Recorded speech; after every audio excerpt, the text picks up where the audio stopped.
into the day with the dawn ringing in my ears. Oh, I tune into my TV show. No better way, I gotta get myself into gear. Let's go. Oh, and I feel good today with my wake up in the morning espresso.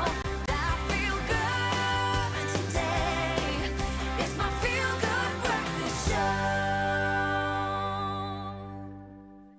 Oh my goodness, we're excited. It's a Thursday. Good morning. Hello, but most importantly, Raul Mary Demone is in studio.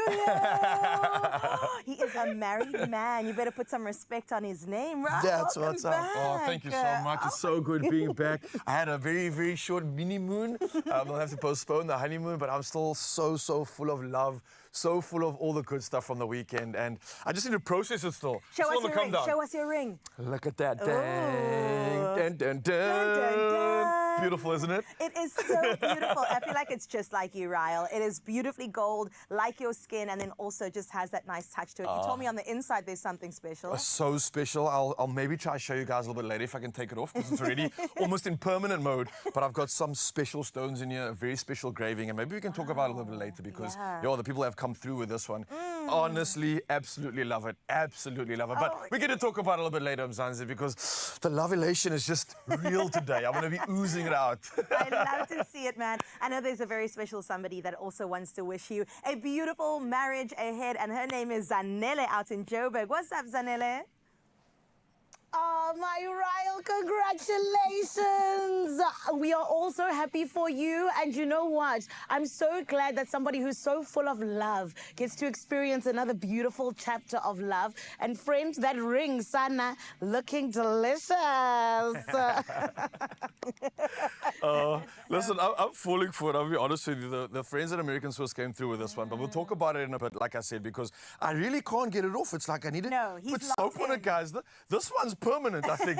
This one's forever. No, he's locked in. All right, I'm going to lock into the news in just a bit. Mzansi, I'll be right with you. Yeah, listen, obviously there's so much magic to talk about, and there's so much to get through on your Feel Good Breakfast show. So while I am on the come down of the marriage and all the elations with love, I'm going to be excited to just be serving you for the next 3 hours. And that's what it's all about, because like we mentioned, there's a lot to look forward to in Cape Town and Joburg. It's a beautiful Thursday, so let's keep that beauty going while Carissa stands by with official duties. Well, thank you, Mel's husband. With 2 minutes after 6 o'clock, let's get into your national news headlines, where the Madlanga Commission opened in Pretoria yesterday with KwaZulu-Natal Police Commissioner Nhlanhla Mkonazi as the first witness. Now, he outlined alleged corruption, political interference and maladministration within SAPS, including the sidelining of the KZN Political Killings Task Team. Mkonazi says his 6th July press briefing was intended to alert the public to threats uncovered during the task team's investigations, adding that the document presented reflected a collective effort rather than his personal findings. Now, he's expected to testify for up to 5 consecutive days, warning of a potential collapse in policing and judicial structures. In other news in the country, Energy Minister Kgosientsho Ramokgopa has confirmed receiving an explanation from NERSA regarding the 54 billion rand error in Eskom's 2025-26 tariff calculations. Now, the regulator has apologized publicly, calling the mistake regrettable, while the DA referred the matter to the public protector. Now, Ramokgopa said he will wait for NERSA's report before considering further steps, adding that consequence management is underway. He also noted his department is developing a plan to ease rising electricity costs, with NERSA responsible for setting Eskom's tariffs.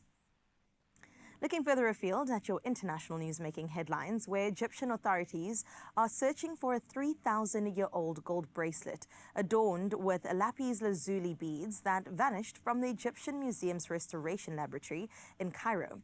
Now, the rare piece dates back to the reign of King Amenhotep of the 21st dynasty. Now, officials said the disappearance was discovered during preparations for a Rome exhibition. Police are investigating, with image of the bracelet circulated to airports, seaports and border crossings to prevent smuggling. Now, a specialist committee has been tasked with reviewing all stored artifacts. Meanwhile, 2 flying cars collided during rehearsals for the Chang'an Air Show in northeast China, with one catching fire upon landing. Now, the vehicles, developed by Xpeng Aero HT, take off and land vertically and are expected to sell for about $300,000 each. Now, the company confirmed one vehicle sustained fuselage damage, but said all people on site were safe. The reports indicated one injury. Now, fire crews contained the blaze and local authorities oversaw emergency measures. Xpeng claims around 3,000 advance orders for their cars. Let's close off with this story at Tanganyika Wild Park in Kansas in the U.S. A baby pygmy hippo named Mars has become an online star for constantly giving his keepers the slip at bedtime. The slippery youngster, coated in his natural blood sweat, which protects newborn hippos from the sun, wriggled free of every attempt to scoop him from the pool. That is until his mother, Posey, appeared. In a viral clip with 4.6 million views, she fixed him with the unmistakable mom stare, and Mars obediently abandoned his antics. Now, fans joked that she must have counted to 3, but most agreed it's proof that across species, moms share one powerful superpower, and that's that this one look really does get things done. I'm pretty sure many people are practicing their mom look right now as you're getting the kids ready for school, but don't worry, we've got you covered. That's where we leave your news for now. Let's get into your sports.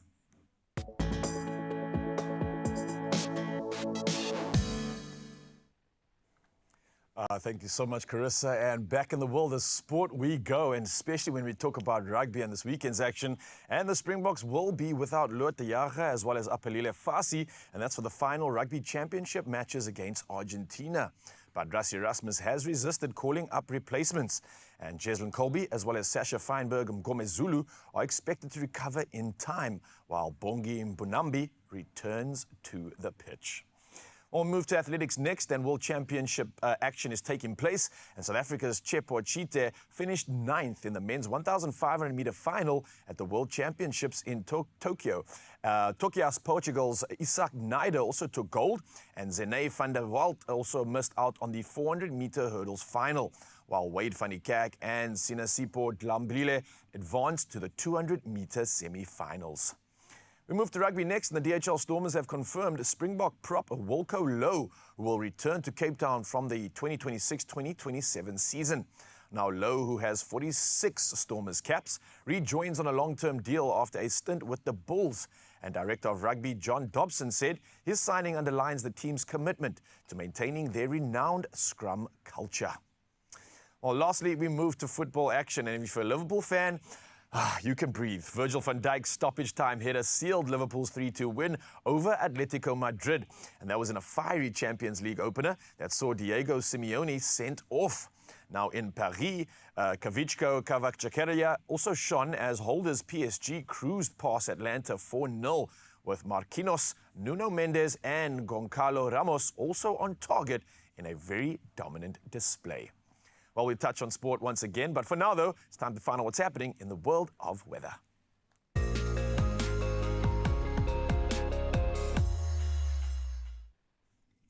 Thank you so much, Married Man. Let's get into a little bit of weather this morning, where environmental news this morning is that Nelson Mandela Bay Mayor Babalwa Lobishe says repair work on flood-damaged infrastructure in Kariga is about 60% complete. Now, upgrades to Matenzima Bridge and Ponanatini Road began in May and are expected to finish by November, reopening the route shortly after Transport Month. Now, the project has created 300 jobs and supported up to 30 small enterprises. Meanwhile, the South African Weather Service warns of extremely high fire danger, and that's over the far southwest of Mpumalanga and the southeast of Gauteng. Well, what's happening with that sunrise view of the hour? Let's get straight into it. Mark out in Packelsdorp in George. Let's see what's going on. Absolutely love it. Love it, love it, love it. I'm a big fan of George, and this has made me an even bigger fan. In fact, Mark, I think I'm fangirling just a little bit. Look how gorgeous that is. Straight out of a beautiful book all about the landscape of Africa. Thank you so much for repping George in a beautiful way, and we wish you a beautiful day as much as this picture has brought us joy. 28 degrees is what you can expect on your side of town, Mark, and thank you once again for doing that for us. 063-036-9649. Be like Mark, send a picture on through as we get into your temperatures this morning.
How gorgeous. This is how we start the morning This is what I'm nowadays? saying. Yeah. It's only because you returned, so Mark said, let me show off Oriah just a little bit.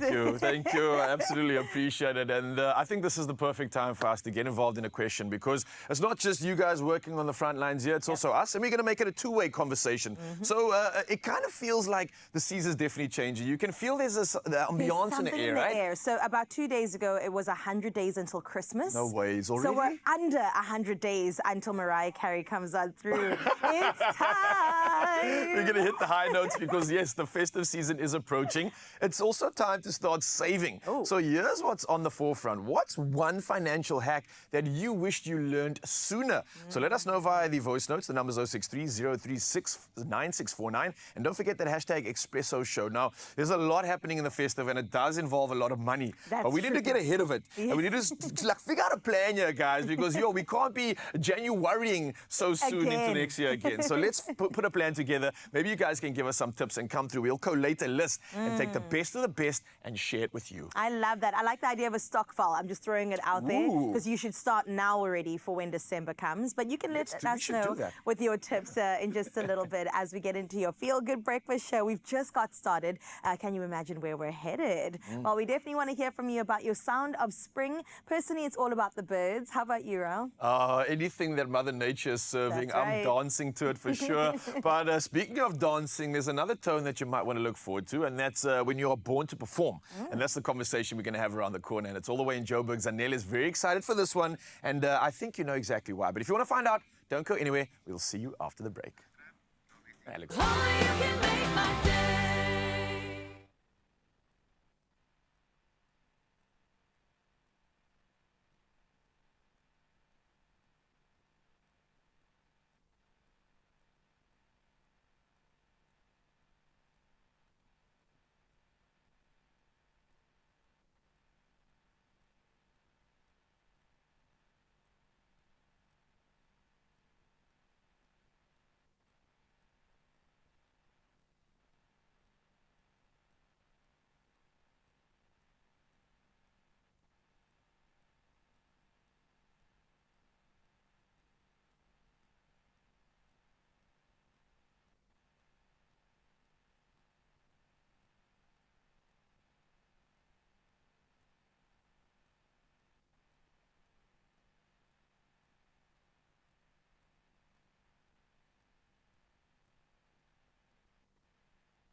It's my Feel Good Breakfast Show.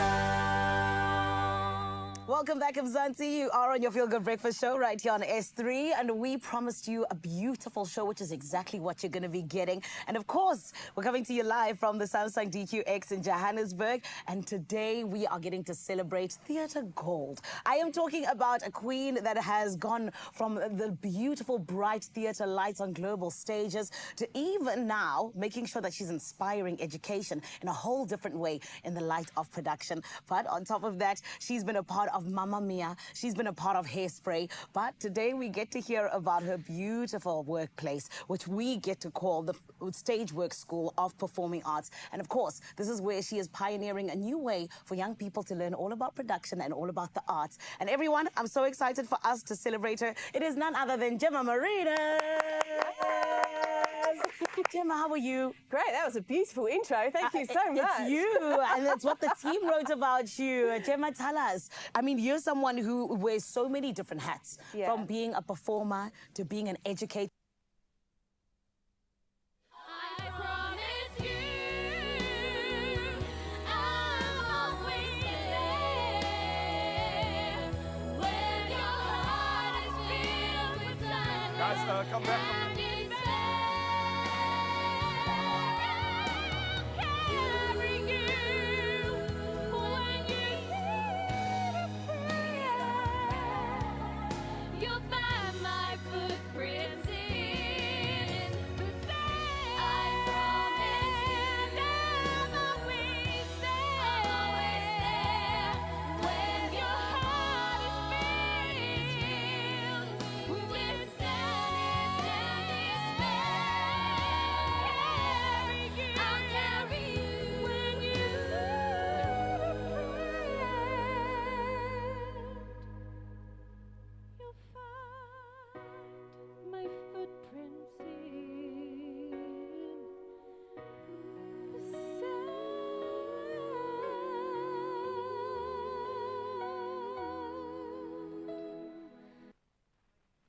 All right, now we are sitting down with Gemma Marinas. She is the founder of the beautiful School of Production when we're talking about StageWorks. It is StageWorks Performing Arts. And today we get to hear all about how, in fact, she's not only going to be continuing to nurture talent, but she's also going to be bringing us an incredible production where the young people will be able to shine. My Gemma, listen, I know that you do so many different things, from being a mom to being a performer to even you now being a founder of the StageWorks School of Performing Arts. Yes. Talk to us. How do you make all of these worlds connect? Yeah, they all kind of talk to each other, which is fantastic. Yes. So as a little girl, I was always completely enthralled by performing and singing, and I was very blessed to make that into a career. I was quite aware that I was the odd creative kid that used to burst into song in the middle of a shopping centre, you know. And then so when I was brought over here with a show 20-something years ago now, I fell in love with South Africa, decided to stay. Yeah. And after performing here for about a further 6-7 years, then I decided my passion for teaching had taken over the performing, and I wanted to open up a school to give kids the same experiences as what I had had that completely changed my life and the trajectory of my life. Yeah, and then I'm a mom as well, so... You're doing it all, girl. Sisters doing it for themselves. try, I hey? love that. And I mean, listen, with you talking about how much you love to nurture talent, talk to us about what your philosophy is in terms of actually doing that, and especially in the excellent way that you do it. Yeah, for sure. I mean, look, I think the big thing is creative kids in general they learn differently, they respond differently in the world, and they need a place where they feel heard and seen and understood. Yeah. And it's difficult in what you would say an ordinary school environment for them to have the resources and the space to be able to provide that space for them sometimes. Yes. So what we do at StageWorks is we provide that space. Not everyone that comes through our doors necessarily wants to go into the arts as a profession, but the arts has such a profound way with young people in helping them discover who they are, giving them confidence, helping them navigate the world, understand the direction that they want to go in, deal with trauma that's happened in their life in a positive way by taking something through songwriting, taking something that could have been quite a dark experience and seeing this beautiful thing created from it. You know, I think there's so much magic that comes from it for a child that we underestimate. We often look at the round of applause and the standing ovations and the glorified view of perceived fame. But what we try to teach at StageWorks and my philosophies is that it is so much more than that. I love that. That's beautiful. And that's what we try to teach the kids that come through our establishment as well. How can you touch the world? How can you make a difference? Yeah, and I love that you're even talking about how, you know, this process that they're going through of becoming the performers that they are born to be, you know, is healing them as well. That's such a beautiful beautiful thing. But you know, you guys are working there at Stageworks, the Performing School of Arts. I need to quickly ask you all about Born to Perform, 27th and 28th of September at the Teatro. How did it all come about, and what was the vision behind it exactly? So after running the school for so long, we decided that there was a huge gap at that particular time in giving kids the experience of a professional production on a large stage. And so the concept was originally the Royal Variety Show without the Queen and with kids of South Africa. So that's originally what it was. But since then, it's become what I call a bridge builder. You'll see on the show today, if I'm not giving it away, we've got the wonderful National School of the Arts performing with us. We are wanting to highlight the incredible schools, communities that are doing really awesome stuff in the arts as well, and building bridges between these siphons that often happen alone. So we have National School of the Arts, we have St Vincent's School of the Deaf that is doing a beautiful art gallery, as well as a deaf choir that are performing. Beautiful. We've got Graham Watkins and Zena Rose, who are our MCs.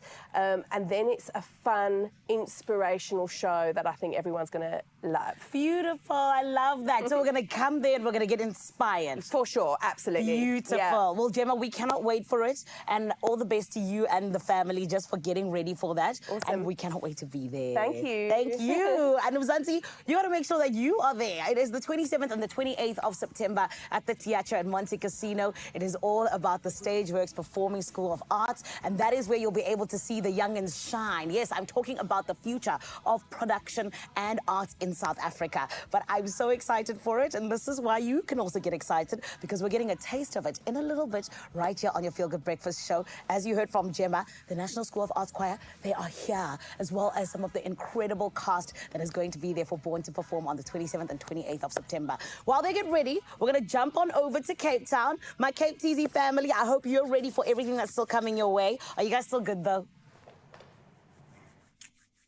We're so good. Can you see Raul rubbing his hands? He says, bring it on. Because yes, when you're born to perform, you need an audience. And that is exactly why we are here, along with you, Mzansi. And thank you for choosing us this morning on this beautiful Thursday, or Klein Vrydag. By any other name, the weekend is still around the corner. Yeah, the weekend's around the corner. And not just a weekend, but we got spring, we got a new season. And that's why we're asking you, what's the sound of your season? And if you've got a song for us or any sort of sound, then come through, because you could be winning 2,000 Rand winner and making the weekend or the season just that much better. Oh, that sounds good to me. So don't go anywhere. The shortest of breaks is coming your way, and we'll see you right now.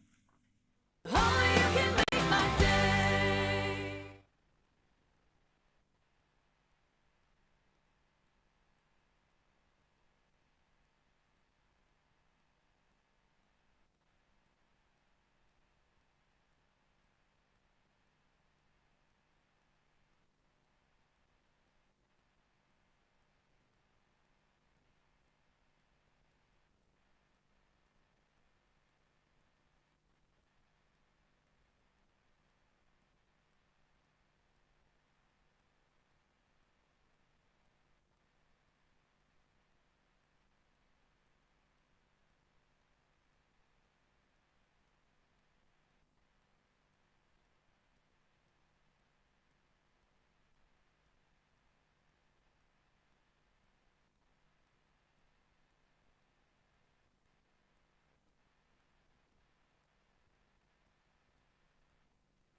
It's my feel-good breakfast show.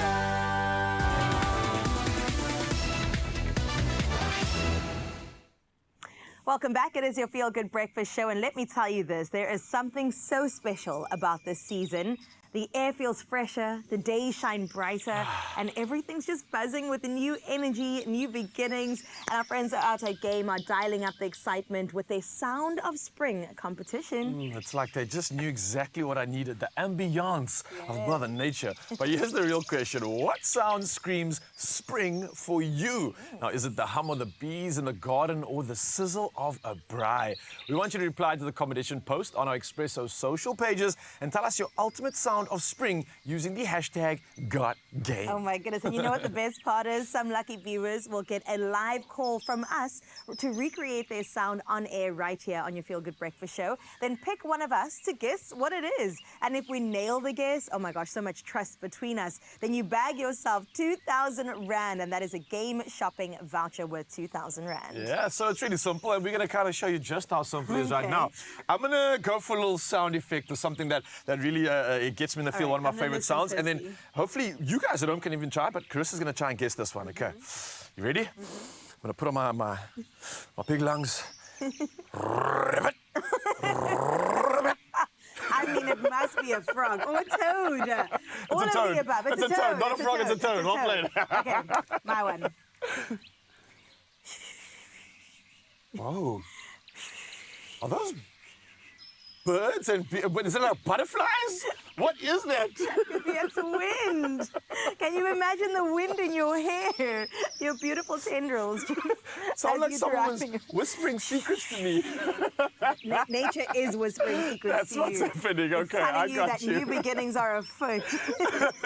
Well, clearly we're already having fun just having a sample of this game, but you guys got to come through, Mzansi, and let us know what is your sound of spring, your sound of the season. And reminder that the competition closes Friday the 26th of September, so you want to get your entries in soon, and the T's and C's can be found at expressoshow.com. How does that sound go again?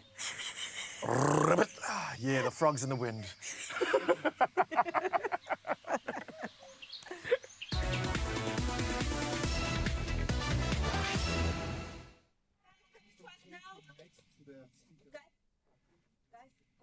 Right about now, we are literally getting ready. Why? Because, Mzansi, you're about to be blown away by the most incredible performance. It is called Born to Perform, that is going to be happening at the Teatro at Monte Casino on the 27th and 28th of September. And this is the magic you're going to get to experience. So everybody, please give it up for none other than John Senoli as well as Simpiwe and Ndlovu, who are performing Shadowlands, backed by the incredible National School of Arts. Everybody, let's go!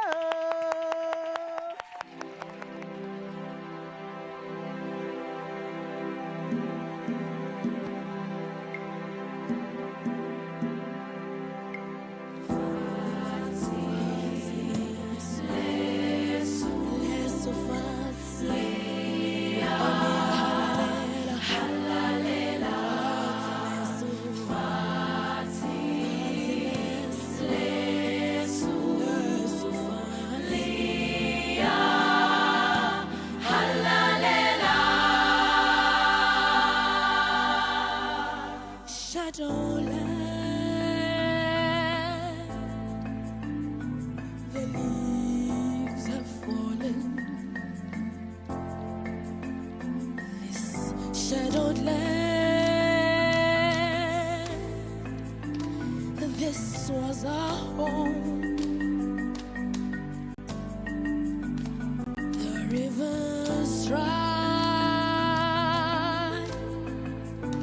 the ground has broken, so I must go. Now I must go. With a journey may lead me, let your praise be my guide. I cannot stay here, my family, but I'll remember my fatherland. I have no choice. I'll find my way.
Expresso ananela bana banana utlwa mpelo tsa bona bonang talente ebile hang o bona ba utlweleng bohloko le bone hore lefatshe lena le tsamaiswa ke pelo ya lerato le tsamaiswa ke pelo ya takatso ya katleho ke a le bitsa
Oh my goodness!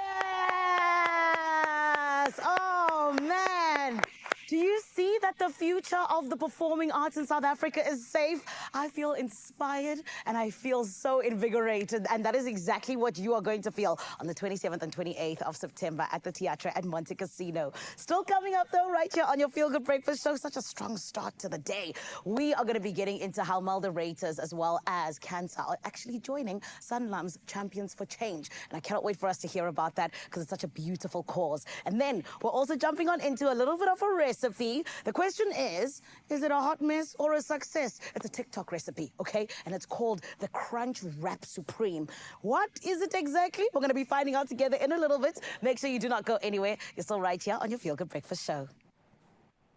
Only you can make my day.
It's my Feel Good Breakfast Show.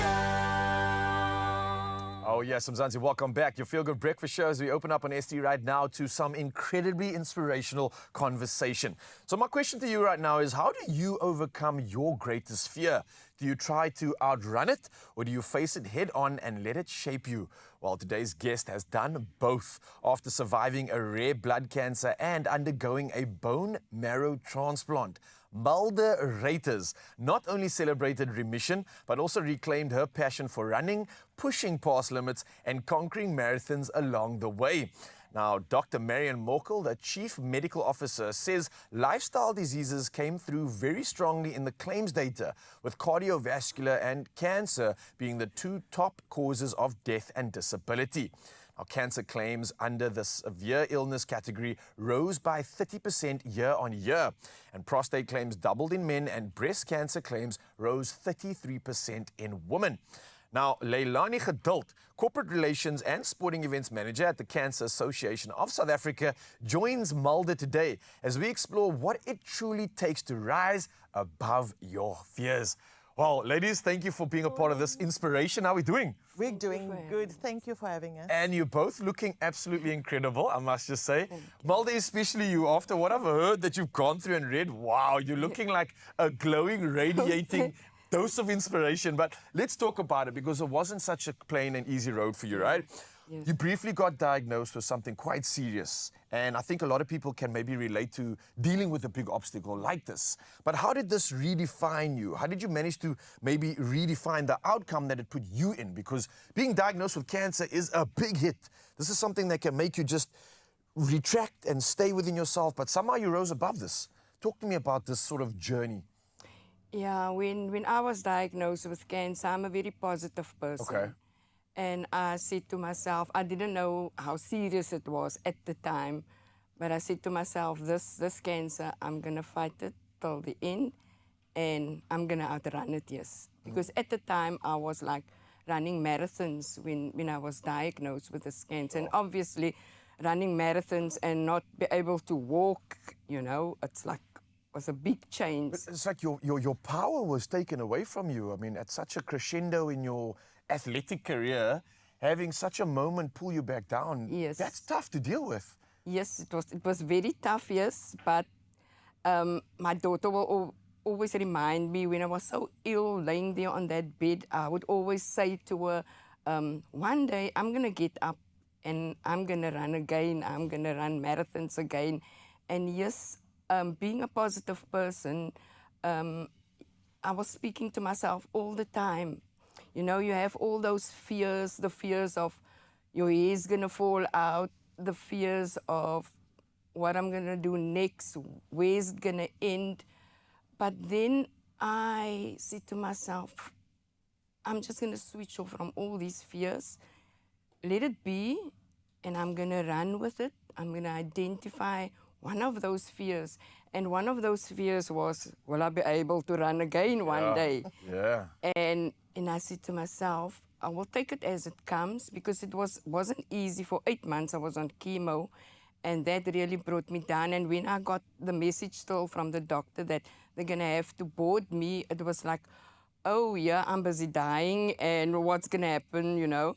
So then I just gone with the flow, and then after 8 months of chemo, I had my bone marrow transplant, and only then, obviously I was a bit down and out, and after my transplant, then I decided, okay, now they sent me home. I was isolated for a month, and then I decided I'm gonna gradually start walking again. I'm not gonna rush it.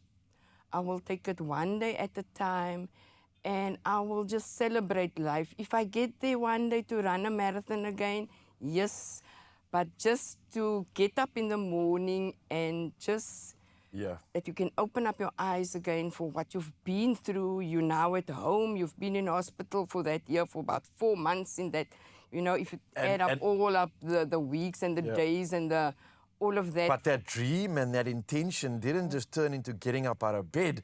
Look where it got you to come back to running, doing 21 Ks and beyond. And I think it is absolutely inspirational, because your story resonates so well with Leilani over here as well, with 94 years of the Cancers Association and what they've done in terms of uplifting and resonating with stories like this. I'm sure you've seen many incredible moments of resilience and women and people rising up above adversity. How does this relate to the cause behind cancer?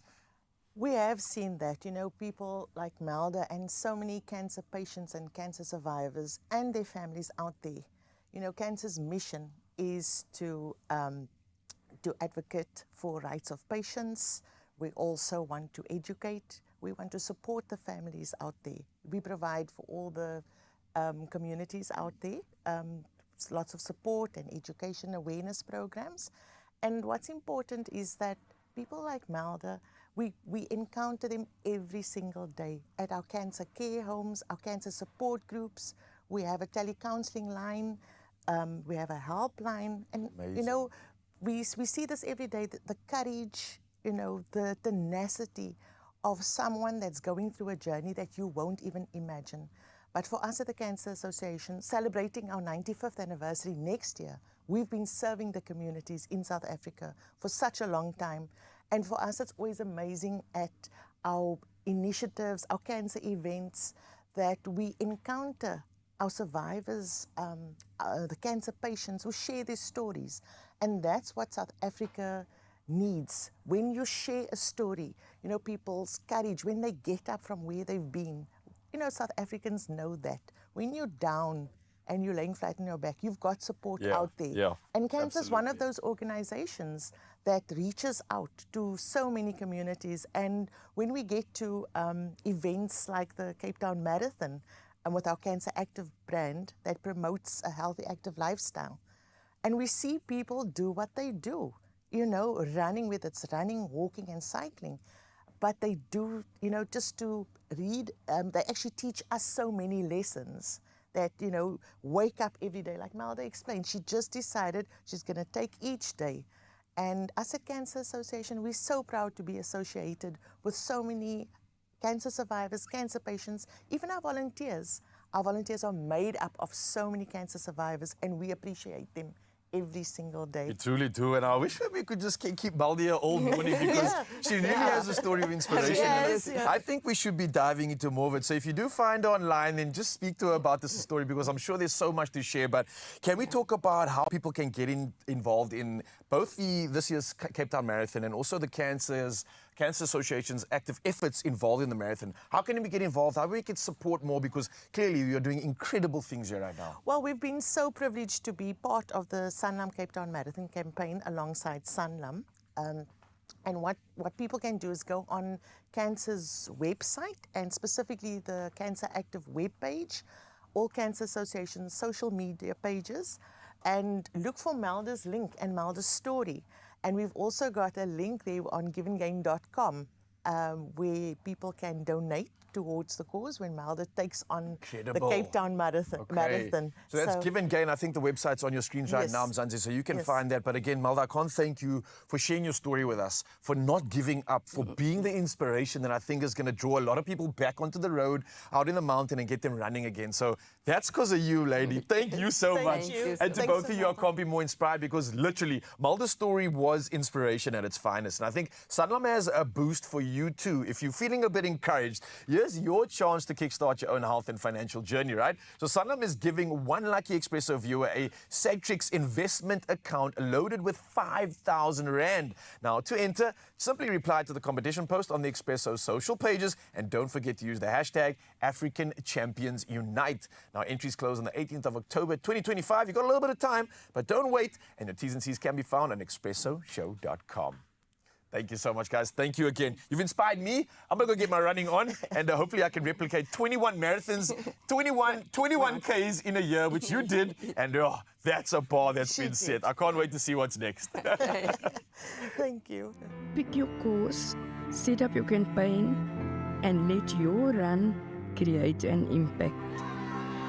Head to giveandgain.com to find out more.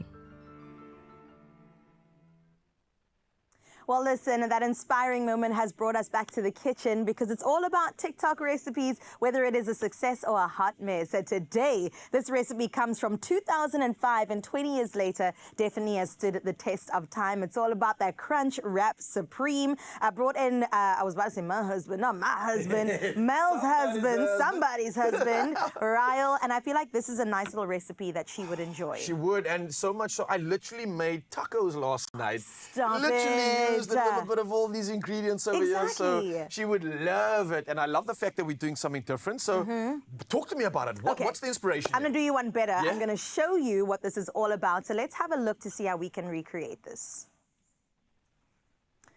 Okay, so this basically is the Crunchwrap Supreme. It first was at a fast food chain in the US in 2005, and it's that delicious that people have been trying to recreate it at home over the past 20 years. And it is so delicious. It's got the mince, it's got the nacho sauce, and it's got all the different ingredients that make it so good. I've been trained how to do this, but that was about 5 minutes ago. So let's see. Good luck. Exactly. Right, so obviously we've got to start it. with the mince going into the pan, which I'm sure is going to happen. It's already done. So the mince is already made, right? Yes, the mince is so made. we don't even need the pan yet for that? Not right now. Yeah, we need the pan for toasting this up a bit later. So basically, we'll put the mince in the center. We'll get that going. And you don't want to overstuff your Crunchwrap Supreme, right? Well, that's debatable.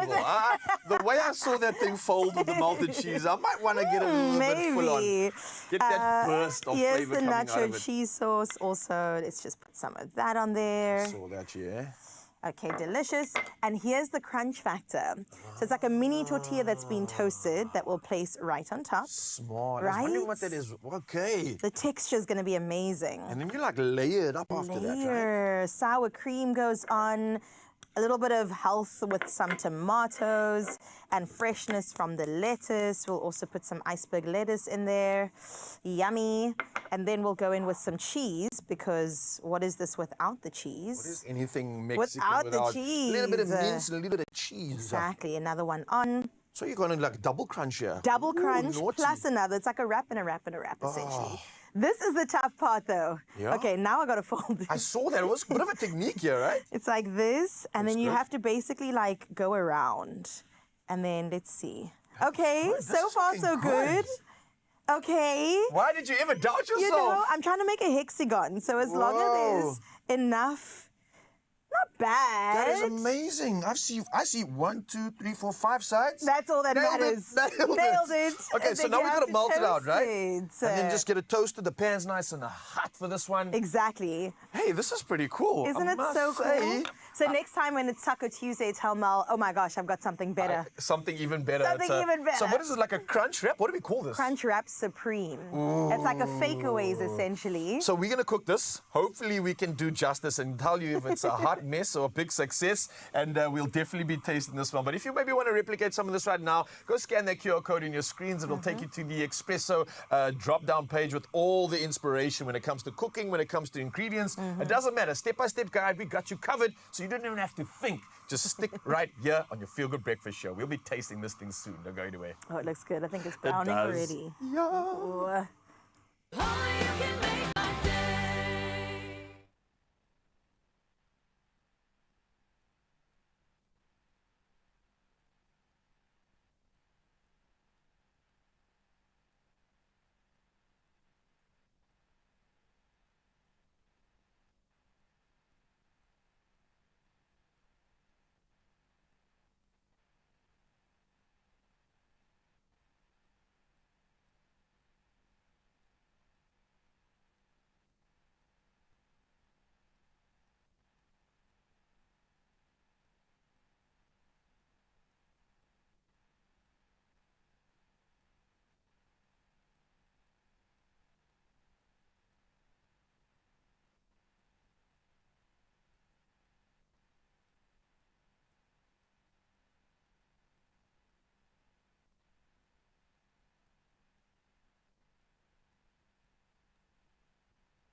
It's my Feel Good Breakfast Show.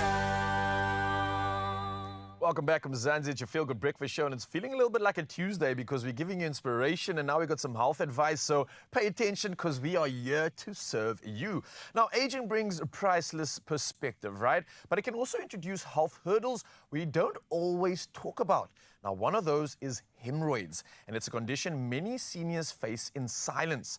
And today we're joined by specialist family physician Dr. Nikki Snyders, who works closely with older patients to explain why the risk increases with age and how to ease the discomfort with proper management and what loved ones and caregivers need in order to keep these things in mind. So, Doc, thank you so much for joining us this morning. How are you doing? Good, thank you. Yeah, listen, I'm excited about this one because I think a lot of people aren't aware of hemorrhoids in the first place. So I would love for us to establish it and also talk about some of the challenges that seniors face in terms of what makes them more vulnerable to this condition. Plug me in, educate me. All right, so just firstly to mention what are hemorrhoids, also known as piles. Just very simply, they are dilated veins in the rectum and they can come out or prolapse. So with a normal aging process, there's a change in physiology. So number one, there's a weakness in the muscle tone and the connective tissue, which makes things fall out. And then in elderly people, their bowel motility is also slower. So that contributes to constipation. Okay. And then as we know, when we get older, our skin gets thinner. And so this can make it more likely for hemorrhoids to bleed and to get irritated. And then as you get older, you tend to accumulate chronic conditions. So anything that increases your intra-abdominal pressure, things such as cough from emphysema, or men who have enlarged prostate and have to strain to pass urine, that can all put you at risk of hemorrhoids. And then conditions like heart problems, kidney problems, and liver problems can cause water retention in your body and cause those veins to distend. So those are the main things in the older population that makes hemorrhoids more common and more troublesome as you get older. Oh, and it must be quite a scary thing to actually experience. Almost like your insides coming out. It's like, oh, don't be alarmed though, because the doc is here to assist us, right? If this is happening to you. Are there though like any specific habits that are promoting this condition to occur more often, like a movement, maybe diet? Is there anything that we could possibly stay away from to prevent it? So I guess also just referring to elderly people, they are more at risk of these lifestyle factors that make it worse. So they tend to be less mobile, and this might be because they have arthritis, which causes pain, or some kind of neurological condition like a stroke or Parkinson's disease, or just that they're more frail and their muscles are weaker, and that makes them move less. Okay. And that movement makes the bowel also move less. And then in terms of diet, they can struggle to get fiber in their diet because they generally have a reduced appetite, so they don't eat as much. And then they can have chewing and swallowing problems, which may make it more difficult to eat foods that are high fiber. They are more prone to dehydration because older people have a decreased thirst drive, so they don't want to drink as much. This also contributes to constipation. And then just lastly, we know that older people are usually on a lot of medication. We call it polypharmacy. And a lot of those medications can cause or worsen constipation. So some examples are opiates for pain control, blood pressure medication that can cause diuresis and dehydration, certain antidepressants, definitely medication that people use for urinary incontinence. And then just common supplements that older people use a lot, like calcium and iron supplements, can really worsen constipation. It's like you're almost fighting a losing battle here as we get older. It's like, I need this, but this is the side effect. So let's talk about the reality here. It's something clearly very difficult to deal with if you're experiencing it. There is a solution though, I hope, or is there? This is the question I'm asking. What can we do if you are in this position or if you are experiencing the condition? Is there a solution to it? Yeah, so as I've mentioned with the risk factors, we can do things to reduce those things, which are really fairly simple to do, and you don't need to see a doctor to do these things. But so number one, if you look at your diet, and we recommend that you include more fiber in your diet. So this looks like more whole grains, more fruits, vegetables, And if the older person is struggling to get that food in, you can also use a fiber supplement like psyllium husk. And then just to increase hydration, try and get more water in. So older people don't often want to drink a lot at a time, so we encourage small amounts frequently. Yes. And if they really don't want to drink, which sometimes they don't, you need to hide the fluid in things like soup or smoothies. And then just encouraging movement, encouraging them to get up and move about. Any kind of movement is good. So just walking or doing chair exercises or stretching prescribed by physio. Also pelvic floor and core muscle training can really help. And then if we move on to medication, so number one is trying to prevent the medications that cause constipation, prevent adding them in the first place, and frequently for doctors to review the medications that you're on and try and stop the ones that are not necessary, especially the ones that are causing constipation. And then going on to treating constipation with medications, the first line is stool softeners. So things that they basically draw water into the gut and that softens the stool.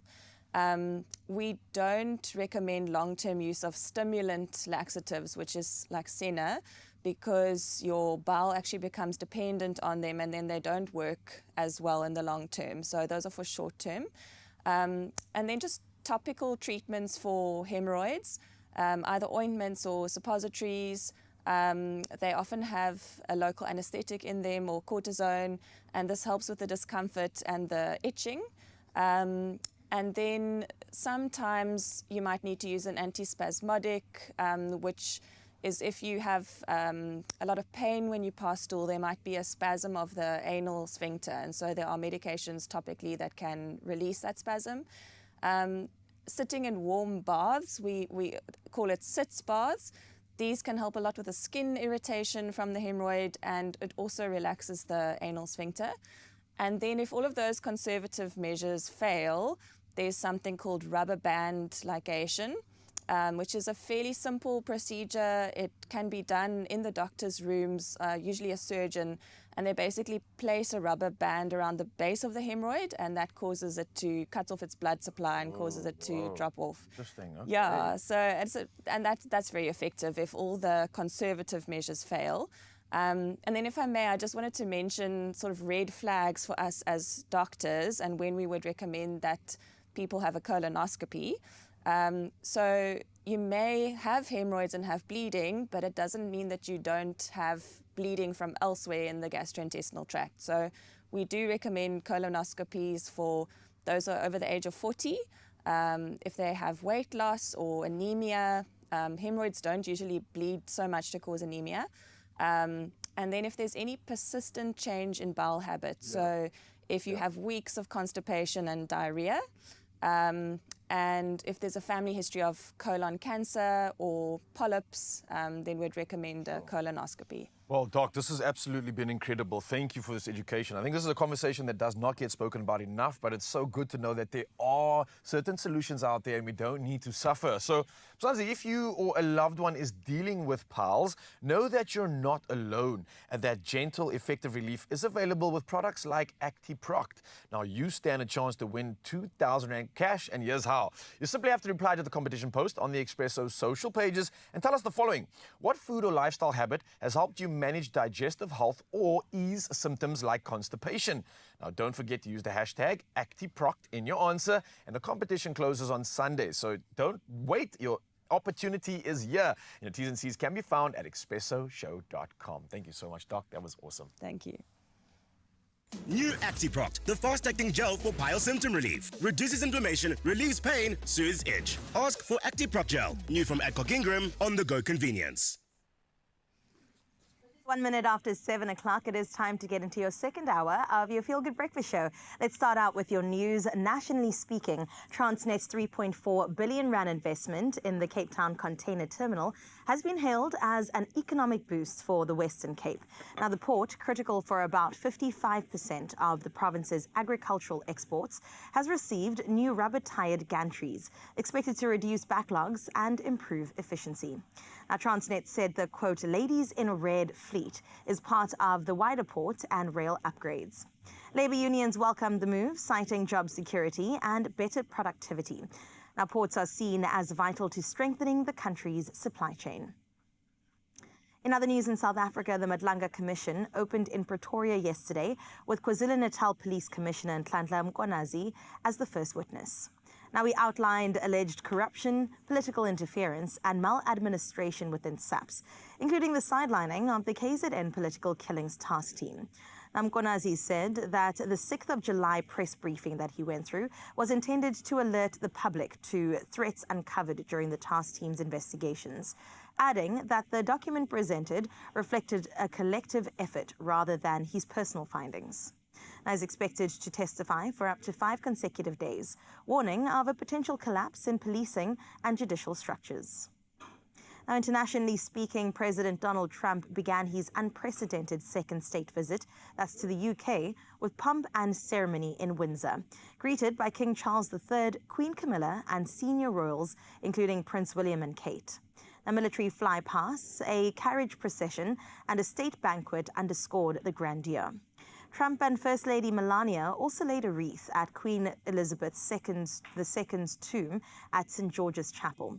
Now, amid tight security, protests gathered, projecting images onto Windsor Castle and voicing opposition. While diplomatic ties and tech investments loom large, public opinion remains sharply divided.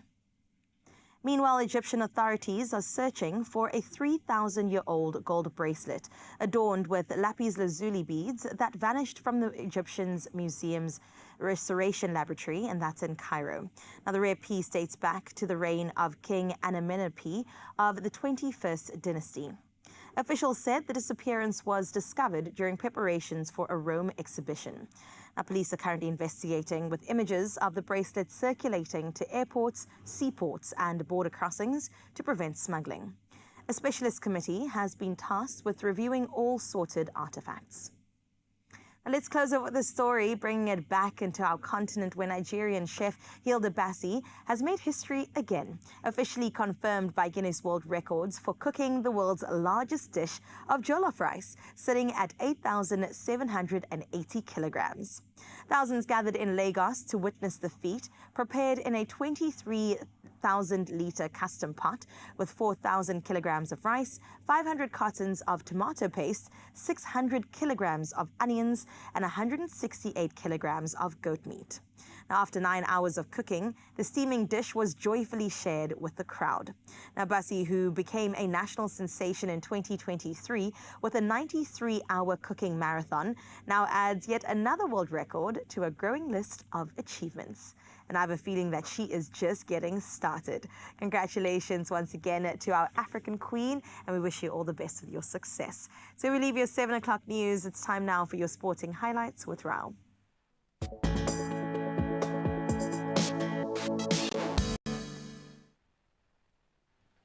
Thank you so much, Carissa. And yes, from African queens to African kings. And of course, that means we talk rugby. And the Springboks will be without Lotto Jager and Apelile Fasi for their final rugby championship matches against Argentina.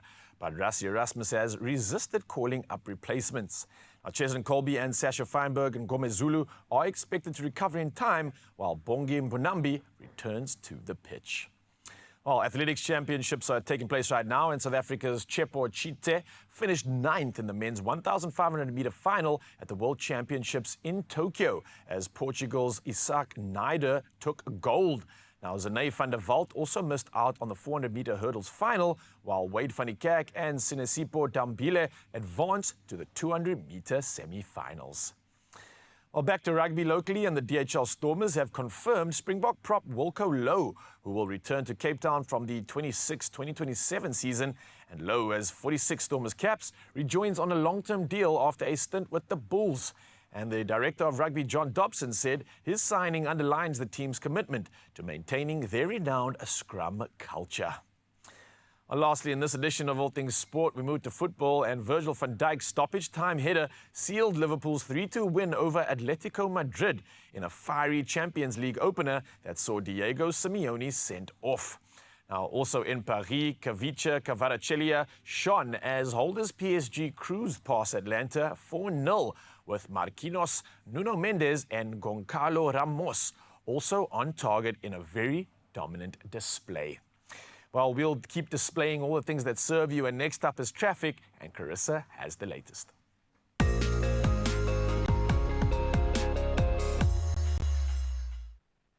In fact, me that has got the latest. Thank you so much, Raul. And let's get you through those roads easily, because things are looking quite hectic out on the roads. Please remember to try and be as safe as possible, because Ekaya Litra in the mother city, there's been multiple collisions along the N2 inbound before the R300. The centre lane is closed, resulting in slow-moving traffic in the affected area. So do allow for some added travel time over there just to get ahead of the current delays. Still in the mother city, congestion is reported along the M5 North at the N2 inbound ramp. Motorists should anticipate delays, and if you are using the affected area, please maintain a safe following distance, and as always, stay alert and stay alive. For now, let's take a look at what's happening with your weather.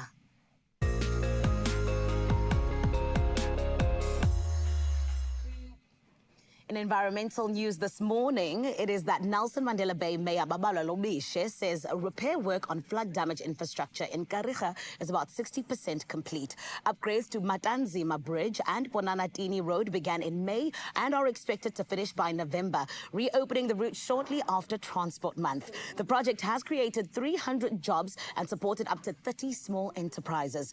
Meanwhile, the South African Weather Service warns of extremely high fire danger over the far southwest of Mpumalanga and the southeast of Gauteng. Please make sure that you stay safe when need be. But for now, let's jump on into one of my favorite parts of the show. I always tell you, send in that sunrise view of the hour so that we can show the rest of the country. And this morning, it is a huge shout out to Louise from Mayberry Park, where it is going to be 28 degrees Celsius. And Louise, you have done outstanding work, my darling. This is absolutely stunning. The fact that you can see the sunrise there at the bottom, but then the clouds are also just so independent of everything else happening. I love it. It's gorgeous, and we appreciate you for your country duty. And Mzansi, we're asking you to be like Louise this morning. Send your sunrise view of the hour through on 063-3036-9649, and that is where we'll be able to show everyone else what it is that you're waking up to on your side of life. For now, though, let's take a look at what's happening, all in the name of your temperatures.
Okay, now, Louise, thank you so much for sending that incredible shot through here. We are stepping it up this morning, and seeing that you're all stepping up and coming through for us, we're going to come through for you and give you an opportunity to win big, because, well, luck could be on your side when you play Daily Lotto for an estimated 500,000 Rand in jackpots. It all happening this Thursday. So don't get left behind. You want to buy your tickets now in store. You also can do it on the nationallottery.co.za website or the mobile app. And then there's also the option of cell phone banking, or literally take your phone out right now, dial *120*7529# and then follow the USSDs.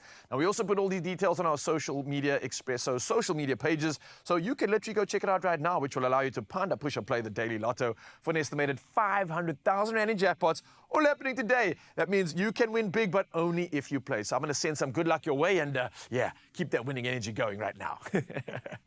Wait, I'm receiving some of that good luck energy. I needed to take me into the weekend. And then also speaking about weekend, I feel like this might be on the menu. Raul, you said that Mel might enjoy it. I'm going to find out if I am going to enjoy it. Is it a success or is it a hot mess? I want to just see how it looks in the center, though. This is the inside. Let's go. Ooh.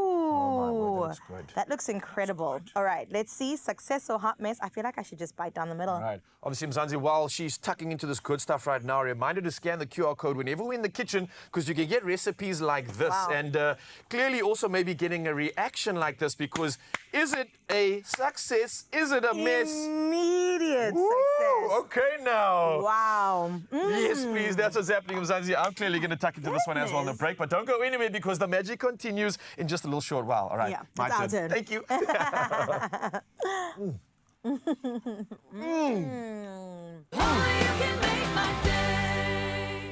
Adventure awaits, and Salini is ready to take you there. You stand the chance to win an incredible Salini Monte Carlo luggage set for you and your partner in the color of your choice, valued at 20,000 Rand. To enter, follow at Salini Luggage on Facebook and Instagram. Reply to the weekly competition post on Expresso socials and use the hashtag Salini Luggage. Travel safe, travel elegant, travel smart, travel Salini.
It's my feel-good breakfast show.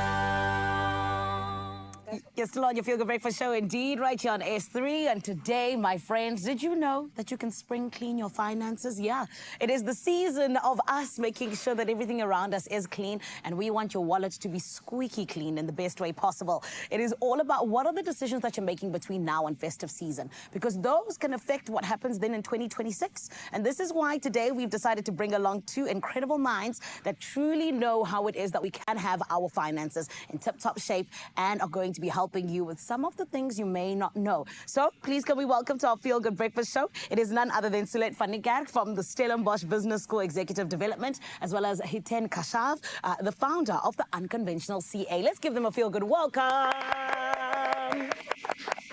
or a squeaky clean welcome, guys, because we're here to clean up our wallets, and we're so glad you're here. And Sulate, I want to come to you first because, you know, for us as individuals and even as families, sometimes we aren't 100% sure how to navigate the time between now and festive season. So I want to ask you, what are 3 smart moves that we can start to incorporate right now that will set us up for a little bit of success come festive season?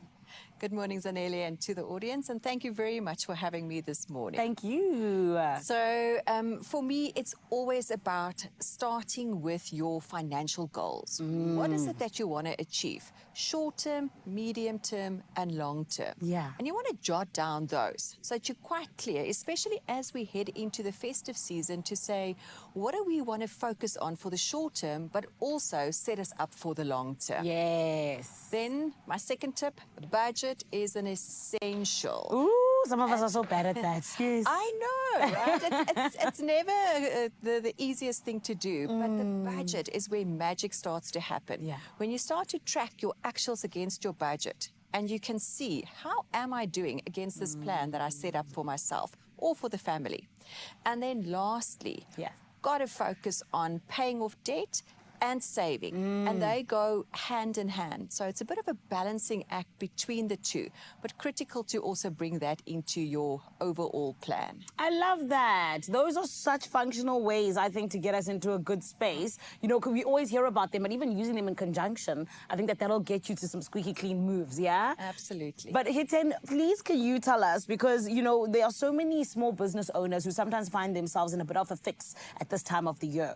How is it that one can go about actually trying to make their finances a little bit cleaner and even cleaning up a little bit just between now and then? Well, I think you use the word spring clean, right? And, you know, they say after every winter, the spring comes. And so the grass is always greener because the rain comes to the fall. And this is the first thing that I would say just to entrepreneurs.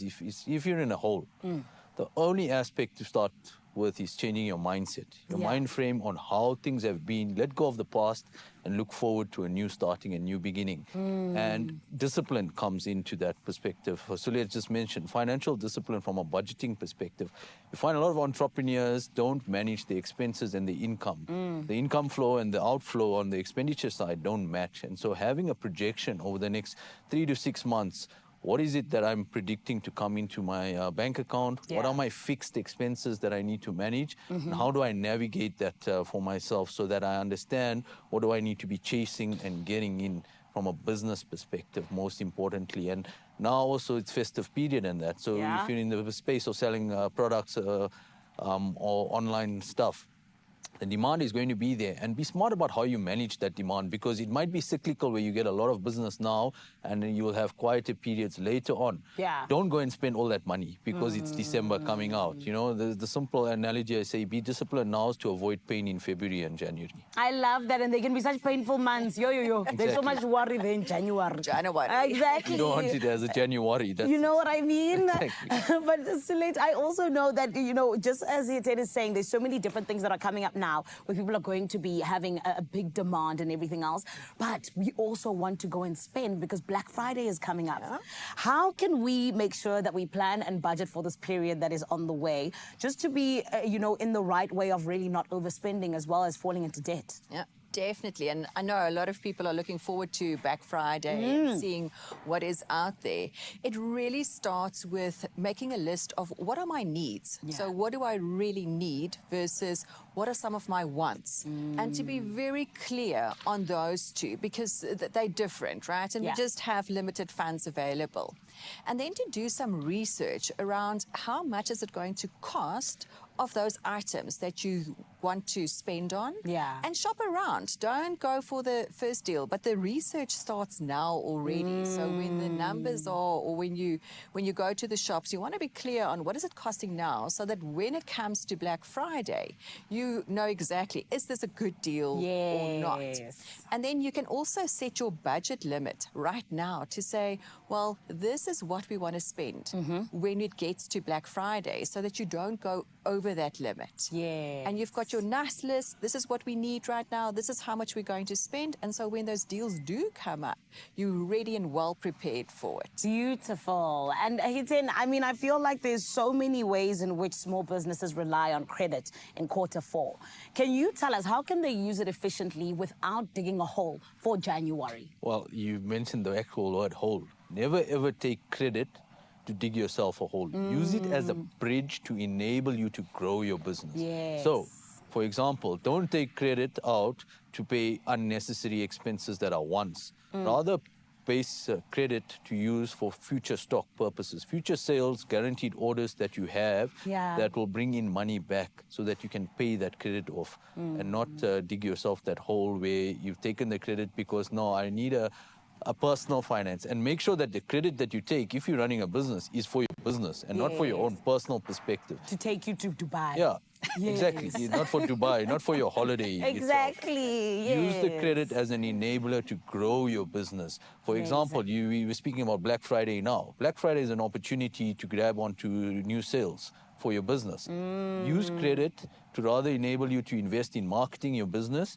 so that you grow the online presence. It leads back into sales generation. You pay off your debt. I love that. And guys, I'm so glad you're not going anywhere because I feel like we're in a good space here. We're getting clean in terms of our finances. And Mzansi, it's a good thing for you as well because we told you spring cleaning your home was a good thing. But friend, I can tell you as well, spring cleaning your finances even better, okay? And this is why we're going to have a part 2 of this incredible conversation, all in the name of making sure you are in fact ready for the festive season, whether you are individual or a small business. Right about now, though, let's jump on over to Cape TZ Fo Sheezy. My friends, are you feeling clean that side? Oh, clean, sharp, and ready to bring on the inspiration. And speaking of inspiration, there's a whole lot coming your way still on your Feel Good Breakfast show. We've got like an hour and 40 minutes still, so brace yourselves because next up, My Design Rules is back. And it's packed with the drama, creativity, and a whole lot of inspiration, like I promised, as we've got 3 duos racing to transform bare shells into dream homes. Oh my gosh, this season, Buco takes us behind the scenes, actually, to show how it all comes together at Paarl Valley Estate. Now, in episode 7, we #begin with Buco as their state-of-the-art truss plant, where custom trusses for all the 3 homes were crafted and dramatically lifted into place, raising both the roofs and our standards. We're raising all the levels here. The bar's been set. So That's listen, right. each step takes us closer to 3 incredible finished homes. You getting excited? Yeah, me too. Let's take a look. My Design Rules White Box exclusive behind the scenes series. Begin with Buco. We're here today at Paarl Valley Estate, and the progress on these dream homes has been incredible. It's impossible to think that a few weeks ago there was absolutely nothing, and now we're looking at these beautiful dream homes that's risen in front of our eyes. If I look at the formwork, it's absolutely impeccable, and to know that we have a rock-solid foundation that would definitely last for the next 110 years. AfriSam really delivers. As you can see, the vanilla face bricks from Coro Brick came out beautifully. Once we finish off this wall and we include our white oxide in the joints in between, you're gonna have this lush, seamless finish of a white wall, and it's really gonna make the building just pop. Today is such an exciting day. Our roofs are being put on. As you can see, Buco supplied us with the best roof trusses, battens, and roof sheeting. On the opposite side, even more exciting things are happening. Our roof sheeting is being put on. So it's a double whammy today, and for me, the most important thing is our houses are being sealed off from all of the elements, and these buildings are actually becoming homes. So exciting. John, a very exciting time. Our roof package is on its way being installed, and I think this is one of the most exciting times during a project. I refer to it as a roof package as there's a lot of parts to it. Can you explain a little bit more what makes up a roof package? You've got your trusses that forms part of the superstructure. If you have to think of it as the skeleton of the roof. What adds onto that package would be all the purlines that have to go in, your fascia boards, your roof sheeting or silver coat, but then it's insulation layers, everything that has to go in, that forms part of the whole total roof at the end.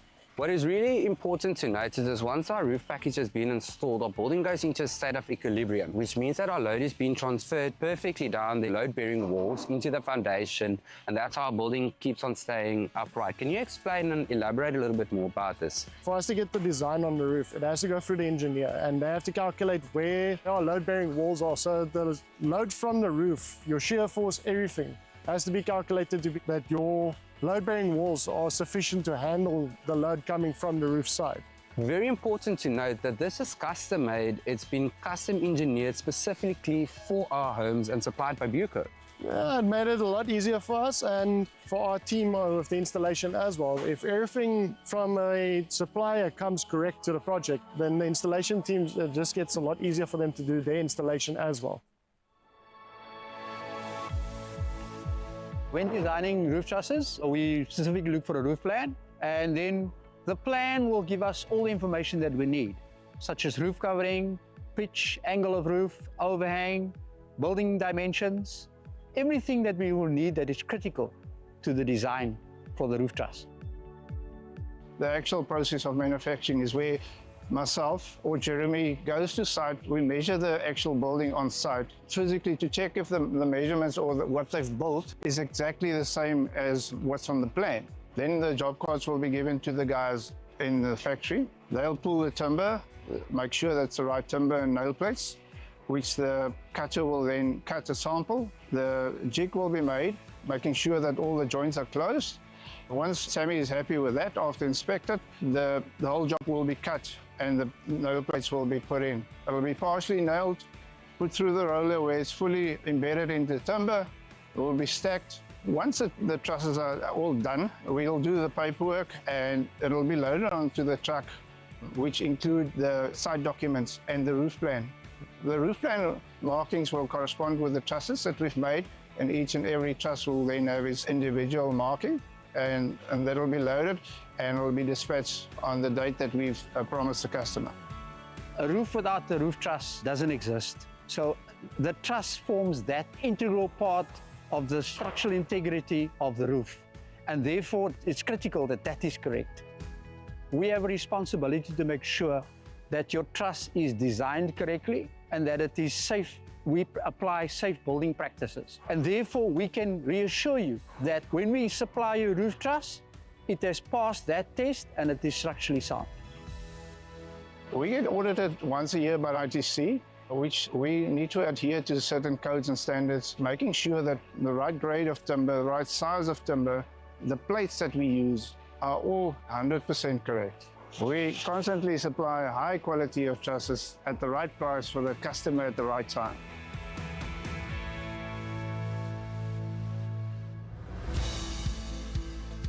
Yeah, John, I think now looking up at this, the viewers, we can all get a better sense of what this whole roof package is. Can you elaborate a little bit more specifically how this roof has been fixed on the wall plates with the roof ties? So where the trusses go and they sit on the roof, you'll have a purline that runs on the brickwork that just separates the brick from the truss. Also allows for a little bit of last minute leveling when necessary. And then we have a hoop iron that gets built into the wall cavity, about 600 mils into the cavity in depth, and then it goes out. And then once the truss gets put down, we basically put it as a strap over the end of the truss that is supported on the wall. So it's literally fastening it to that wall plate, to the wall, and at the end it becomes one solid structure. So you think of taking a roof, you can build it on the ground and everything, and if you build it right, you can actually lift it up and put it on the wall. It's very interesting seeing all of the elements. You can now start to clearly distinguish between your triangular trusses and your battens running along. So what you'll see now is horizontal sections of purlines that go across. With sheeting, we use click lock. Now it has a buckle that gets fitted onto the roof structure, and then the sheeting just clicks onto it, which is nice because you don't have any perforations from the outside, which is also good for waterproofing. We do less stuff where we have holes in the roof that needs to be filled and where you potentially could get a leak later on. With sheeting, we can get away with minimal.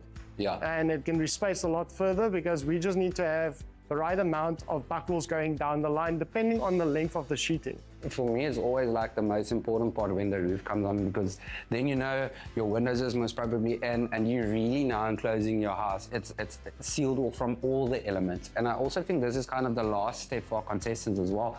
The moment the roof goes on, we're almost at that white box stage. These buildings are becoming beautiful homes. And thanks to Buco, AfriSam and Caro Brick, our dream has become a reality. We are at the end of the finish line, and I'm super excited to see how our contestants are going to transform these beautiful white boxes.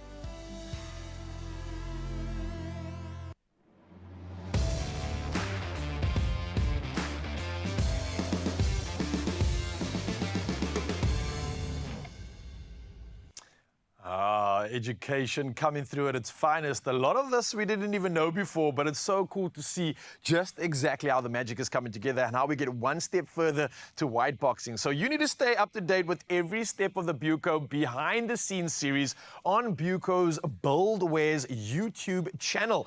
So follow the journey from the ground up as we gear up for My Design Rules Season 2, baby. And you want to make sure you hit subscribe, and you could win a 1,000 Rand Buco voucher. It's really that simple. Your terms and conditions do apply, and you can visit expressoshow.com for more of those details. But talking about inspiration, that's going to keep coming your way right here on your Feel Good Breakfast Show, and especially in the form of finances. Now, if you're looking for a way to just manage your finances and manage all our money, well, then this is the place to stick to, because we've got all the good conversation coming your way. Mzansi, don't go anywhere. We'll see you around the corner.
It's my Feel Good Breakfast Show.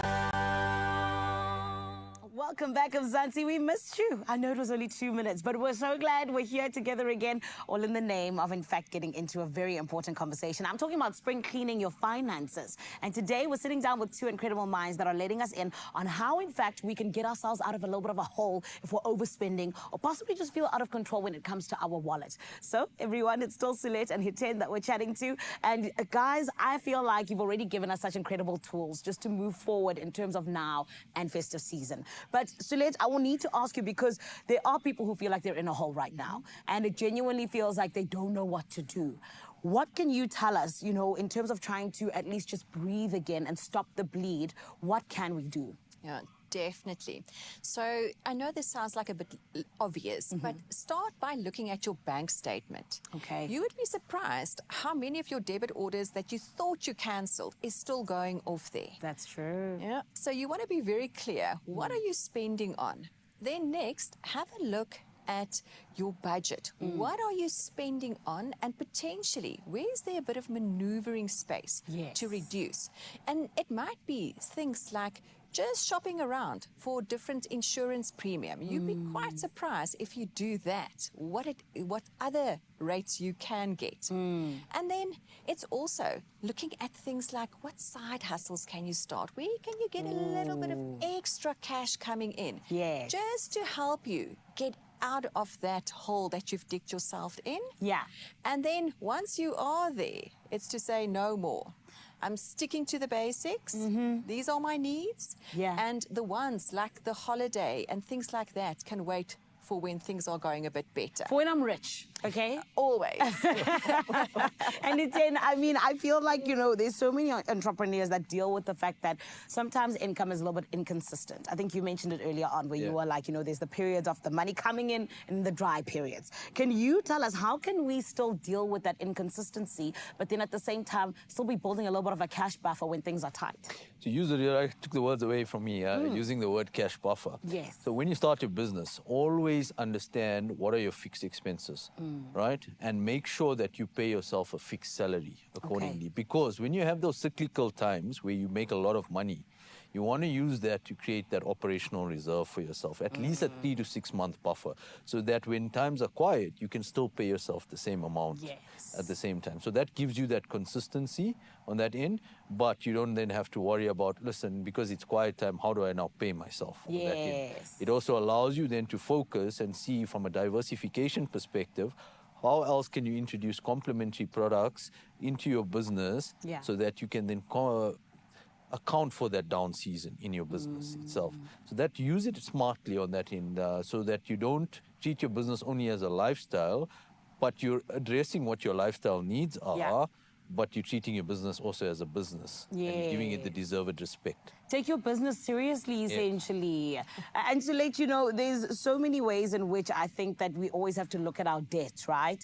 And I think you also said earlier on where you said it's one of the best ways to ensure that you try and get out of the hole that you might find yourself in, or even just prioritize looking after your money. Can we talk about debts? Because, you know, there's always, what do we pay down first? How do you decide that? Yeah, so that for me is a bit of a personal choice. And the reason why I say that is you've got one or two options. Either some people like paying down the small amounts first, so they get that out of the way and they start using that available cash for the bigger amounts. And other people like to look at where am I paying the most interest, because that's an expense for you. And by reducing those loans or the debt where you have the most interest, you can actually start to reduce that expense. Now, me personally, I like paying off the debt with the biggest interest rate first and then starting to use like that freed up cash for the other debt. Incredible. I actually didn't even think about the interest rate. That is so true.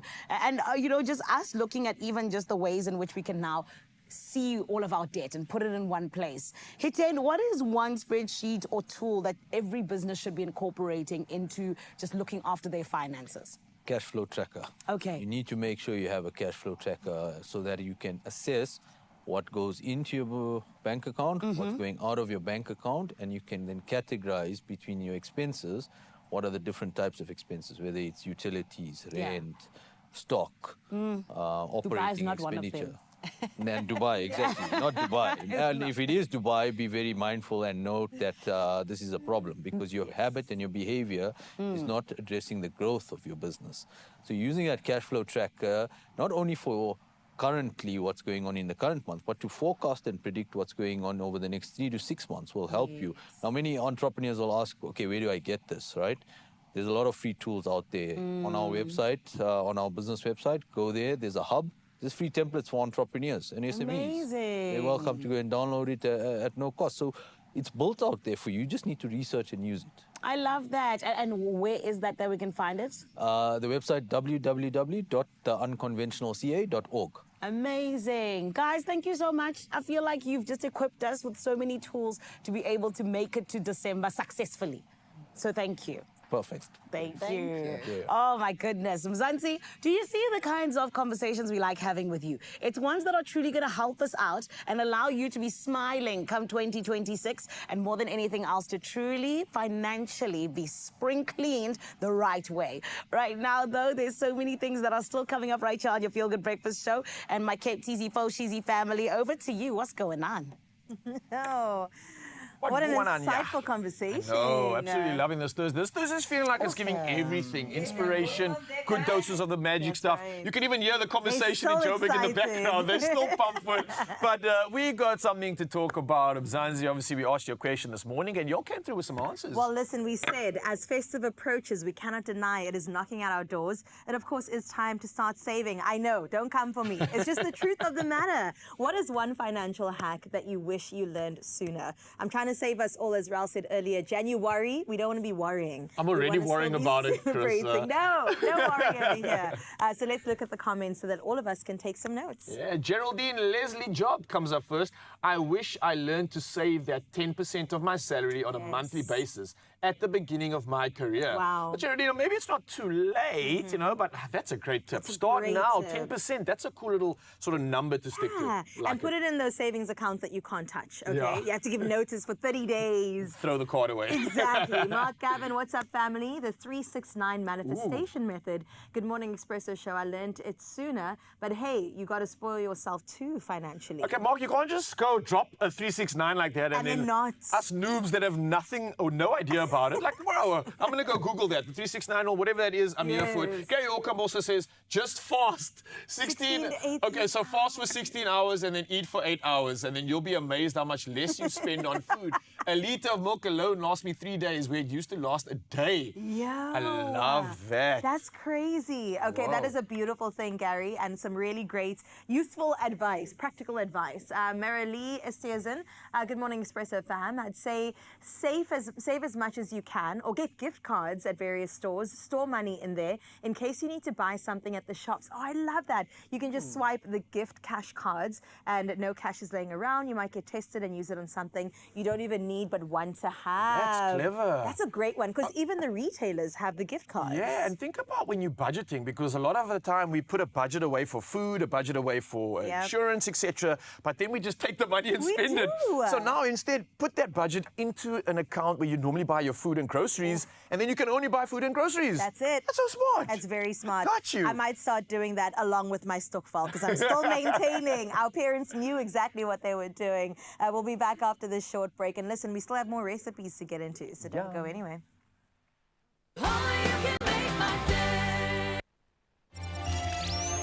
We see the person behind the banking profile. We see your story. Expresso was proudly brought to you by ABSA. Your story matters.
It's my feel-good breakfast show. Hey, you beautiful people, welcome back to Feel Good Breakfast Show. And once again, we're in the kitchen to lend into some inspiration from TikTok, because TikTok is at it again, turning late night takeout classics into viral food challenges. And this time, the legendary spice bag. It was born in Ireland, yes, the Irish chip shops, and now popping off across London. It's kind of like a mix of crispy chicken, chili, dusted chips, and bold seasoning that hits like a flavor bomb. So what does the homemade version slap, or does it flop? Well, before we even attempt it, let's check out the video and see how they're putting this one together.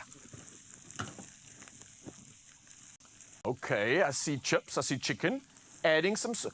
Okay, so you just like, adding everything together. Lots of spices coming in there, I see that.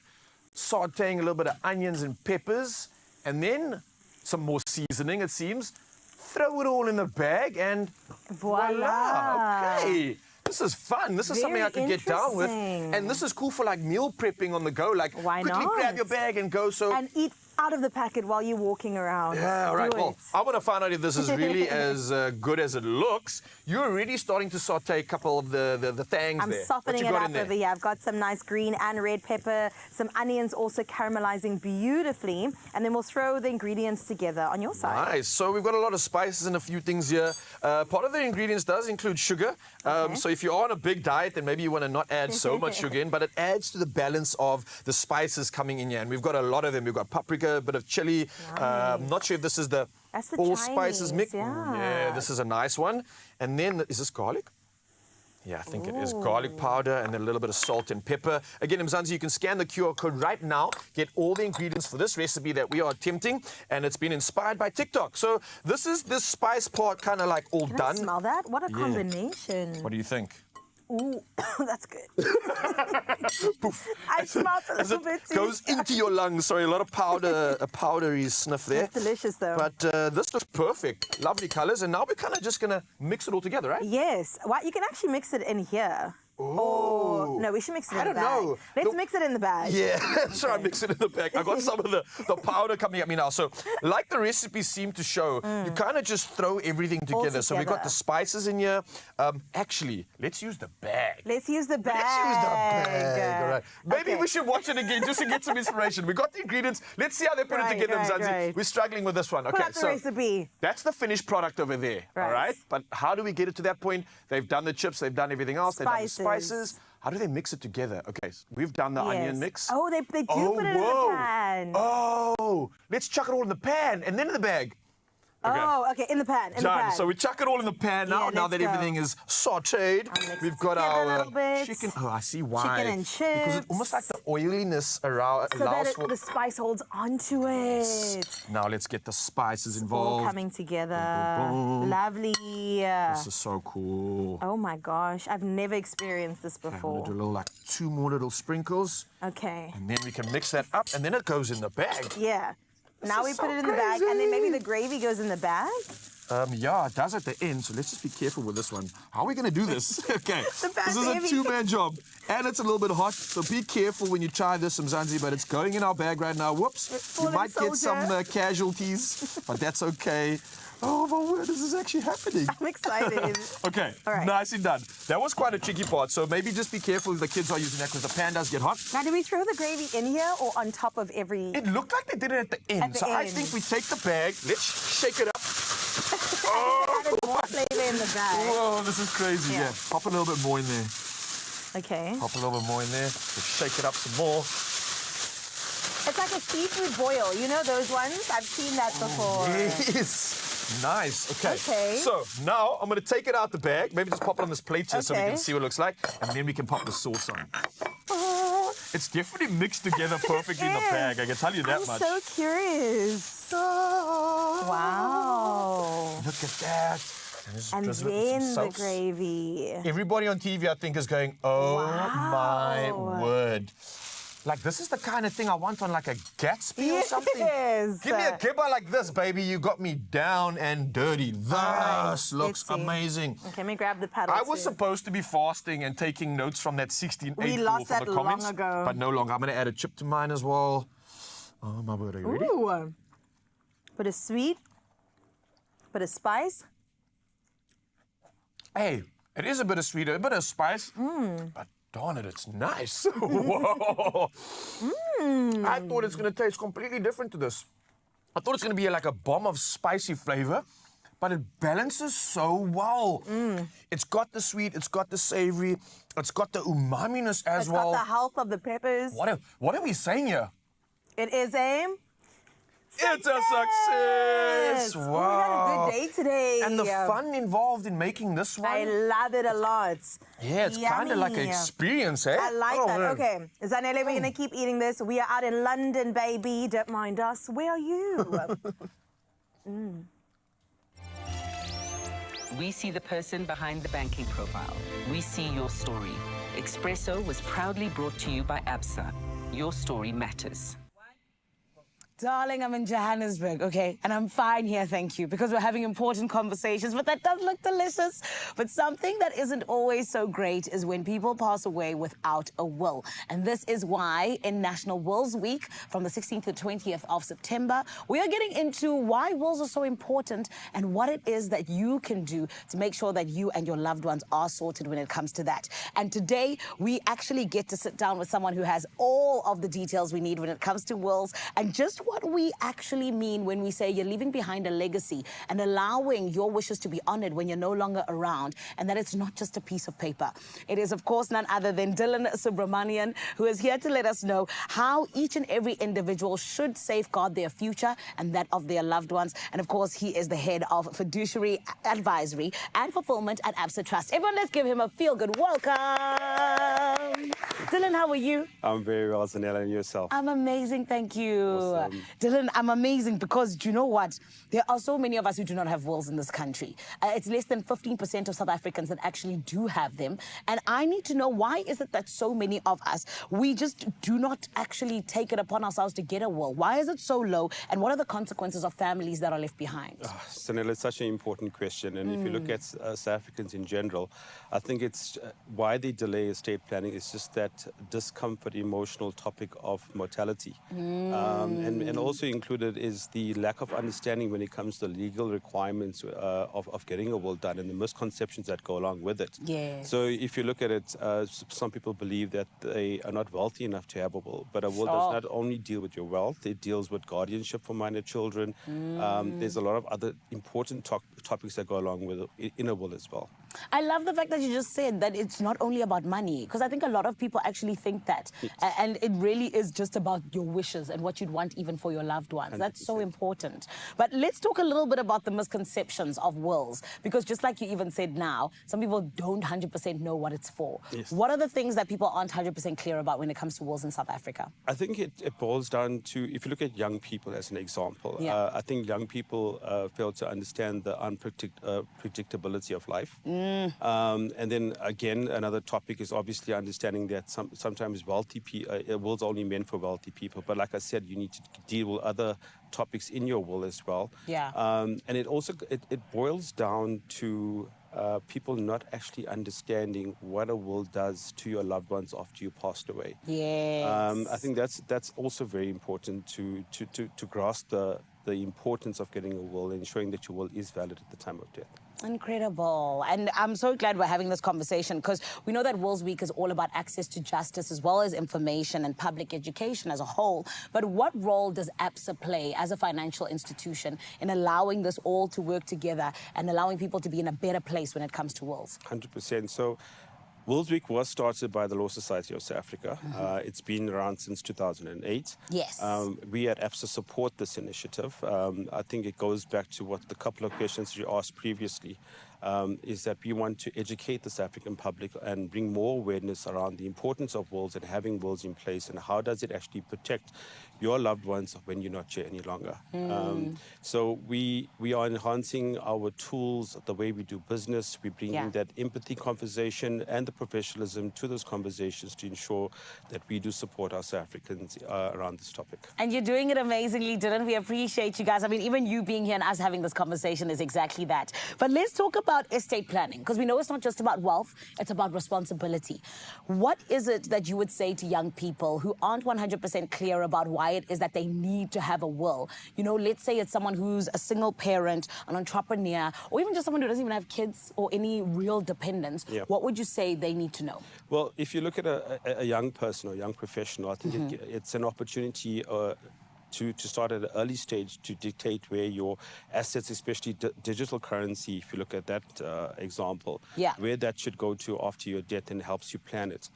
For a single parent, I think we touched on this topic. It's about providing guardianship or naming a guardian for your child when you're no longer around. Yeah. It's also about protecting your minor child's inheritance when you're not here as well. Having a testamentary trust put into place for them. And if you look at entrepreneurs, it's just giving them an opportunity to consider how their business interests are then managed when they're not here any longer. Yes, and of course I know that you as ABSA, you've got different tools that can help us out when it comes to these wills. Talk to us about that. What can we actually come through to you guys and have when we talk about our wills? 100%. So at ABSA, we are enhancing our wills drafting and estate planning and the way we come across to South Africans. Part of this is obviously digitalizing our world. If you look at our current ABSA online app, you have access to your will. Through that banking app, you can engage with ABSA Trust through that app as well. Wow. At the corner of this strategy is also our wills drafting center or a center of excellence, where you can get a will drafted within 30 minutes of having a conversation with one of our experts online. That's incredible. So it's amazing. It's absolutely amazing. We try to make it more affordable, more accessible to South Africans. You know, they say where there's a will, there's a way. Where there's no will, there's ABSA that can help you out 100%. to make sure that your story does indeed matter. I So love correct. that.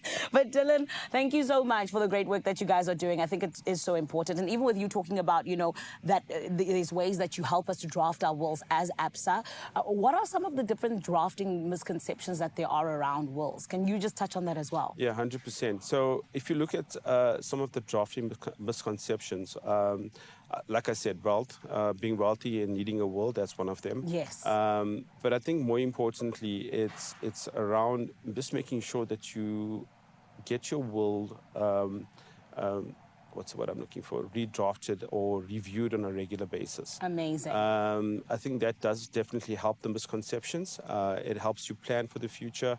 It helps you plan it during your life stages as well, because we all know that your circumstances do change during your life stages, and having your will reviewed regularly, especially on major life events like you see, for example, childbirth, marriage, divorce. Yes. All of that does assist in that planning exercise. Amazing. Thank you so much, Dylan. You're welcome. We appreciate it. Awesome. And Mzansi, we told you it is National Wills Week, and I hope that you have a will. If you don't, ABSA is here to help you out indeed. And this is why we're so glad that we have these kinds of incredible humans that can always make sure that we are looking after ourselves as well as our loved ones. Because it's not just a document, it's your legacy. And for more information, visit absa.africa. We're breaking the silence on piles with ActiProct here on Expresso and giving you the chance to win. You could win 2,000 Rand in cash each week just by joining the conversation. Simply head to Expresso's Facebook, X or Instagram pages and answer the weekly question using hashtag ActiProct. Competition closes every Sunday. Let's talk openly, find relief and win together. T's and C's apply.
It's my feel-good breakfast show.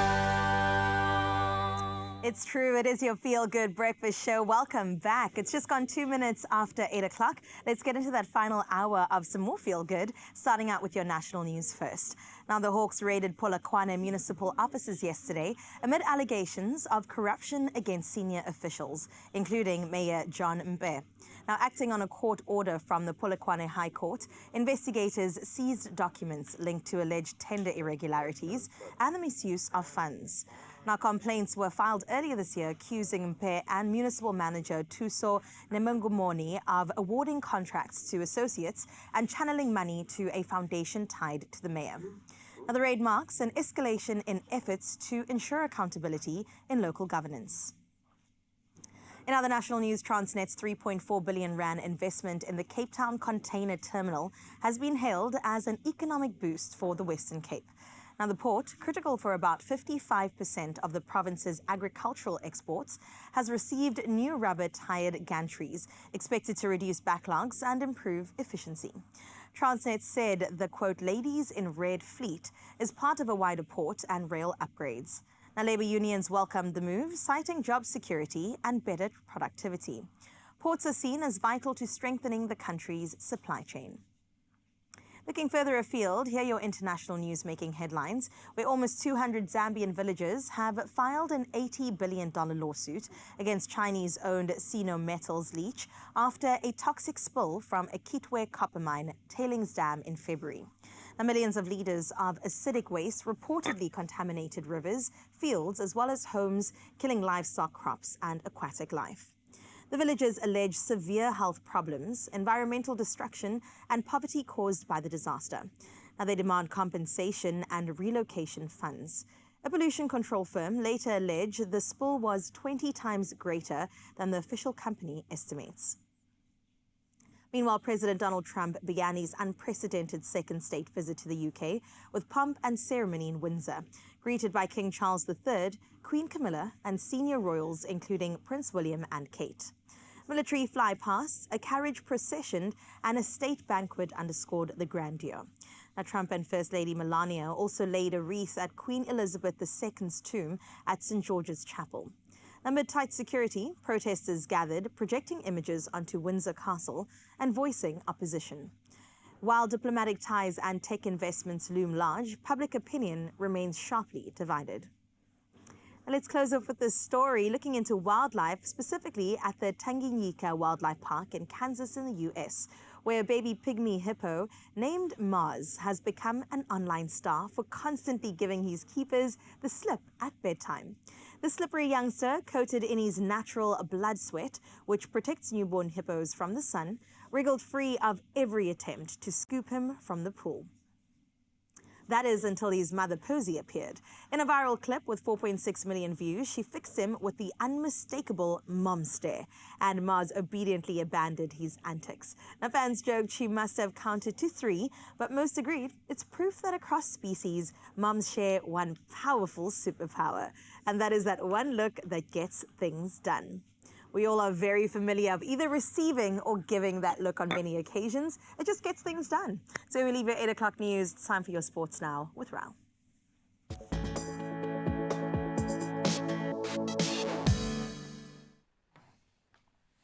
Thank you so much, Carissa. And yes, one last time, let's dive into all things sport and starting with the rugby after this weekend's action. Now, the Springboks will be without Lotto Jager as well as Apelile Fasi for their final rugby championship matches against Argentina. But Rassie Erasmus has resisted calling up replacements. Now, Cheslin Colby and Sasha Feinberg and Ngomazulu are also expected to recover in time, while Bongi Mbonambi returns to the pitch. Well, next up, we move to athletics, and South Africa's Chepo Chite finished 9th in the men's 1,500-meter final at the World Championships in Tokyo, as Portugal's Isaac Nader took a gold. Now, Zane van der Walt also missed out on the 400-meter hurdles final, while Wade van die Kerk as well as Sinesipo Dambile advanced to the 200-meter semi-finals. Well, back to rugby action and keeping it local, and the DHL Stormers have confirmed Springbok prop Wilco Low, who will return to Cape Town from the 2026-27 season. Now, Lowe has 46 Stormers caps, rejoins on a long-term deal after a stint with the Bulls. And Director of Rugby John Dobson said his signing underlines the team's commitment to maintaining their renowned scrum culture. Well, we move to football for a roundup on all things sport, and Virgil van Dijk's stoppage time header sealed Liverpool's 3-2 win over Atletico Madrid in a fiery Champions League opener that saw Diego Simeone sent off. Also in Paris, Kavica Kvaratskhelia shone as holders PSG cruised past Atlanta 4-0, with Marquinhos, Nuno Mendes and Goncalo Ramos also on target in a very dominant display. Well, that's a round of all things sport. We'll bring you the freshest and the latest tomorrow morning. But for now, though, we head to traffic, and it looks like Carissa's got the final verdict.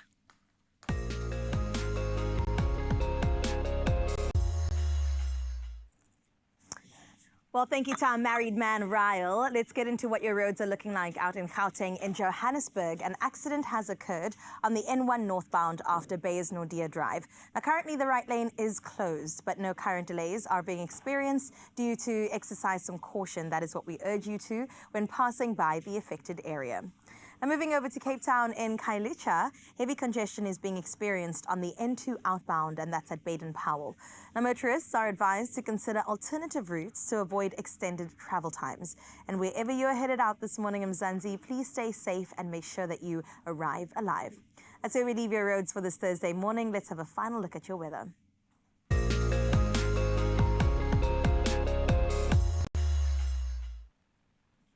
In environmental news this morning, Nelson Mandela Bay Mayor Babalwa Lobishe says repair work on flood-damaged infrastructure in Kariga is about 60% complete. Now, upgrades to Matanzima Bridge and Ponona Tini Road began in May and are expected to finish by November, reopening the route shortly after Transport Month. Now, the project has created 300 jobs and supported up to 30 small enterprises. Meanwhile, the South African Weather Service warns of extremely high fire danger over the far southwest of Mpumalanga and the southeast of Gauteng. All of your weather news brings us into your sunrise view of this hour. And oh my goodness, Vryburg, come on. Maloki knows exactly what they were doing. Look at that beautiful, beautiful sunrise morning view. And from the looks of it, it's going to be a warm day indeed. Definitely weekend ready. And listen, Maloki, you can expect a 31-degree high on your side of town. And if you are from the Vryburg region, we wish you a beautiful day, and do not forget that SPF. Let us know what your morning is looking like on 063-036-9649. We still have those Friday feels to get into tomorrow. But for now, let's have a final look at your temperatures.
Just wholesome, feeling so good. Zanziul came through and shared some incredible sunrise views. So I want to say thank you, thank you, thank you, and a reminder that we'll do it all again tomorrow morning. For now, though, we got something for you. Oh my gosh, and it's something so good. Listen closely, because luck, yes, luck, could be on your side when you play Daily Lotto, and that is for an estimated 500,000 Rand jackpot this Thursday. $500,000 could be yours. Sure. So don't get left behind. Buy your tickets now in store. Head to the website nationallottery.co.za. There There is the mobile app to be used, there's cell phone banking, or simply just dial *120 *7529 hash for USSD. Yeah, now were you maybe distracted by something like the dazzle in Chris's eye? Don't worry, we put all these details on Expresso's social media pages, so you can literally go check it out right now. That will allow you to panda, push, or play the Daily Lotto for 500,000 Rand in estimated jackpots, all happening today. So get involved, Mzansi, and hey, good luck. Take You some know of what this I'm good thinking energy. about? How many steaks could I buy for $500,000? Ooh. A lot, right? A bit of stakeout Oh every my day. You want to join us on a stakeout? I would love that. Don't go anywhere, because that's what's happening right here at your Feel Good Breakfast Show. Lots of meals to look forward to and a whole lot of action. And yes, we're going to be continuing to fill that belly.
It's my Feel Good Breakfast Show. Oh, Zanzi, we've been having such a beautiful morning with you, as always, here on your Feel Good Breakfast Show. And this morning, we're diving on into all things Summer 31 and South African music with the CEO of course, the South African Music Awards, as well as the recording industry of South Africa. And listen, I am so excited for this because who advocate Nhlanhla Simisi, he's here to let us know what can we expect for Summer 31, but also what is the significance of the actual theme, less noise, more music. Everyone, let's give him a feel good welcome, please, as we celebrate the summers. How are you, advocate? I'm good. Yes. Stressed, but good. But excited. Excited, obviously. Yes. We've had 30 years of holding the summer since 1995. Yeah. Last year, as you know, was the 30th anniversary of the summers, And it so was we had to big. go big. Right? It was huge. But obviously, after a big summer, you then start resetting, right? Because you are now looking at the next 10 years. 100%. How do you go to summer 40? And how do we level up? Yeah, how do you level up? Yes. But also, the industry is changing. It is. Right? It The is. landscape has completely changed. Yeah. Now you need to start looking at how do you deliver the summer in a way that talks directly to your target market. I love that. And this is why you are the CEO. This is why you are the boss. I am a boss. No. And I get these ideas from my team. So you're just the mouthpiece there. I'm just a mouthpiece. We'll take it. We'll take it, advocates. And of course, your team has come up with a great theme for Summer 31. Less noise, more music. It is a continuation. Yeah, 100%. It started last year, and the idea was very simple. Yeah. There's been a lot of noise around the summers, as you always know, and we'll probably talk about it. But we believe we must focus on music. Yes. Right? Because that's the most important thing. And obviously, music comes artists. Yeah. So artists are at the center of what we do. Come on. Because we created the summers really to Yeah. recognize the best talent that we have in the country. And there's no doubt that we actually have a lot of it. We are the best, actually. That's without a doubt. Come on. And I also even say that the other day on 5FM, we were playing Pata Pata by Miriam Makeba. Yes, and yes. we actually said it's a song that actually helped us get out of the struggle. That's how powerful music is. Oh, yeah. I Yes. mean, we've been involved throughout the history of South Africa in 100%. shaping it. Yes. And artists still do the same now. I love it. But also, you now have artists that are flying the flag high globally. 100%. So, yeah, they are at the center of what we do. Amen. And I love the fact that you continue to put them at the center because they deserve to be there. And this is why when we had the live stream on the 28th of August, it was all about the ones who are nominated. Exactly. And I need to ask you, Advocate, because, you know, there's the rise of Black Motion, Thandiswa Mazwai, you know, showcasing the current diversity of our music here in South Africa. Can you talk to us a little bit about how this year's music nominations really just speak to the scene? I think we need to thank our judges, and I think without them, we wouldn't be having the nominees that we do. The fact that they would take their own time and listen to each song in each album, and then submit their scores. I think those we need to thank. I love but that. the music is also evolving, right? Because if you think of Maskandi, for instance, that has also been taken by young people. And the rise of Maskandi. I mean, Spotify just published recently how Maskandi is actually taking the streaming platform by storm. I love it. So it's exciting. It is I exciting. think it's exciting. I mean, you know what I mean? Yeah, a whole new a thing. whole new.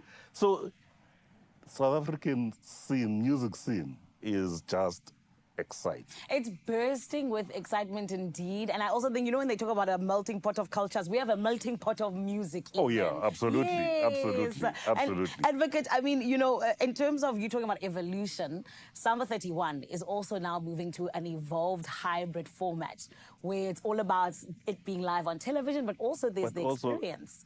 Yes. Yeah, it's live on television, it's live on streaming platforms, on social media. So it's about multi-platforms and us delivering it in a way where you don't need to go to a television necessarily. Yes. You can be on your phone or in your tablet. Yeah, and we can watch on our tablet. Oh, yeah, Desana. absolutely. I love that for all of us. Yes. And I love that you guys are delivering to absolutely everyone because not all of us have an access to, you know, a television. True. So we appreciate you. You guys are our fighters, and this is why we're glad that you are at the helm.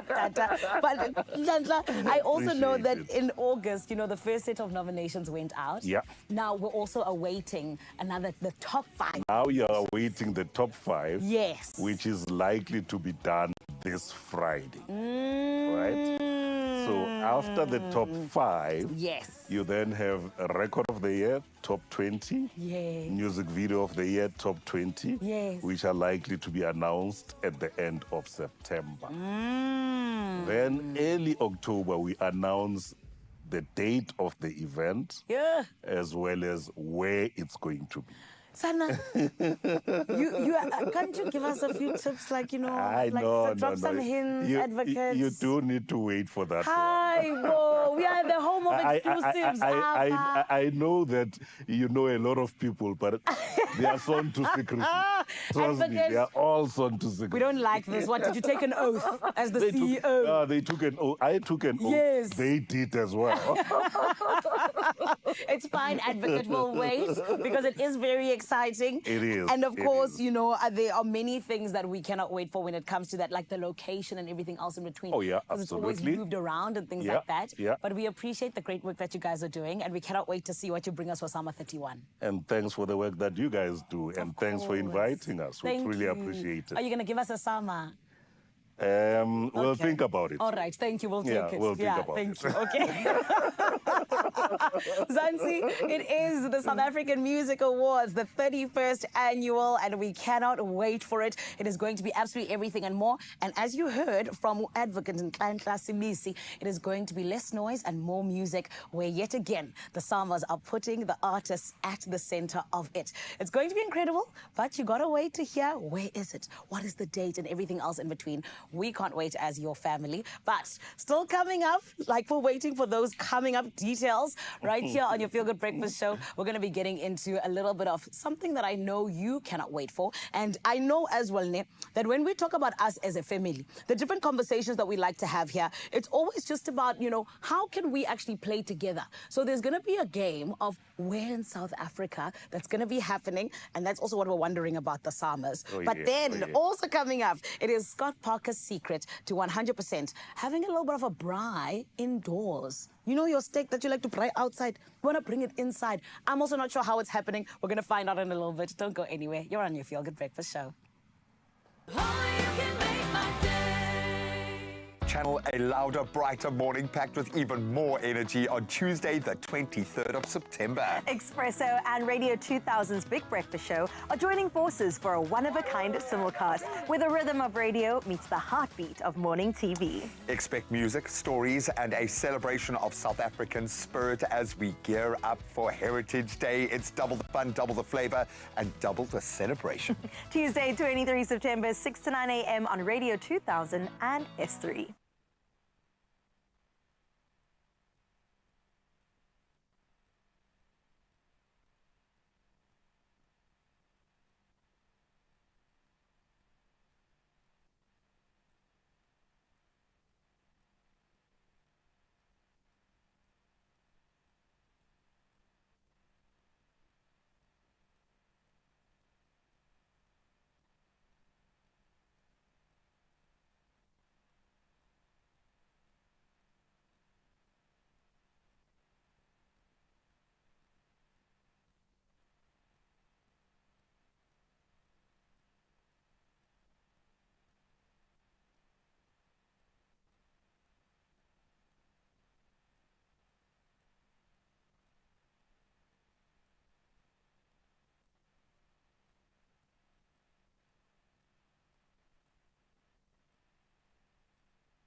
It's my Feel Good Breakfast Show.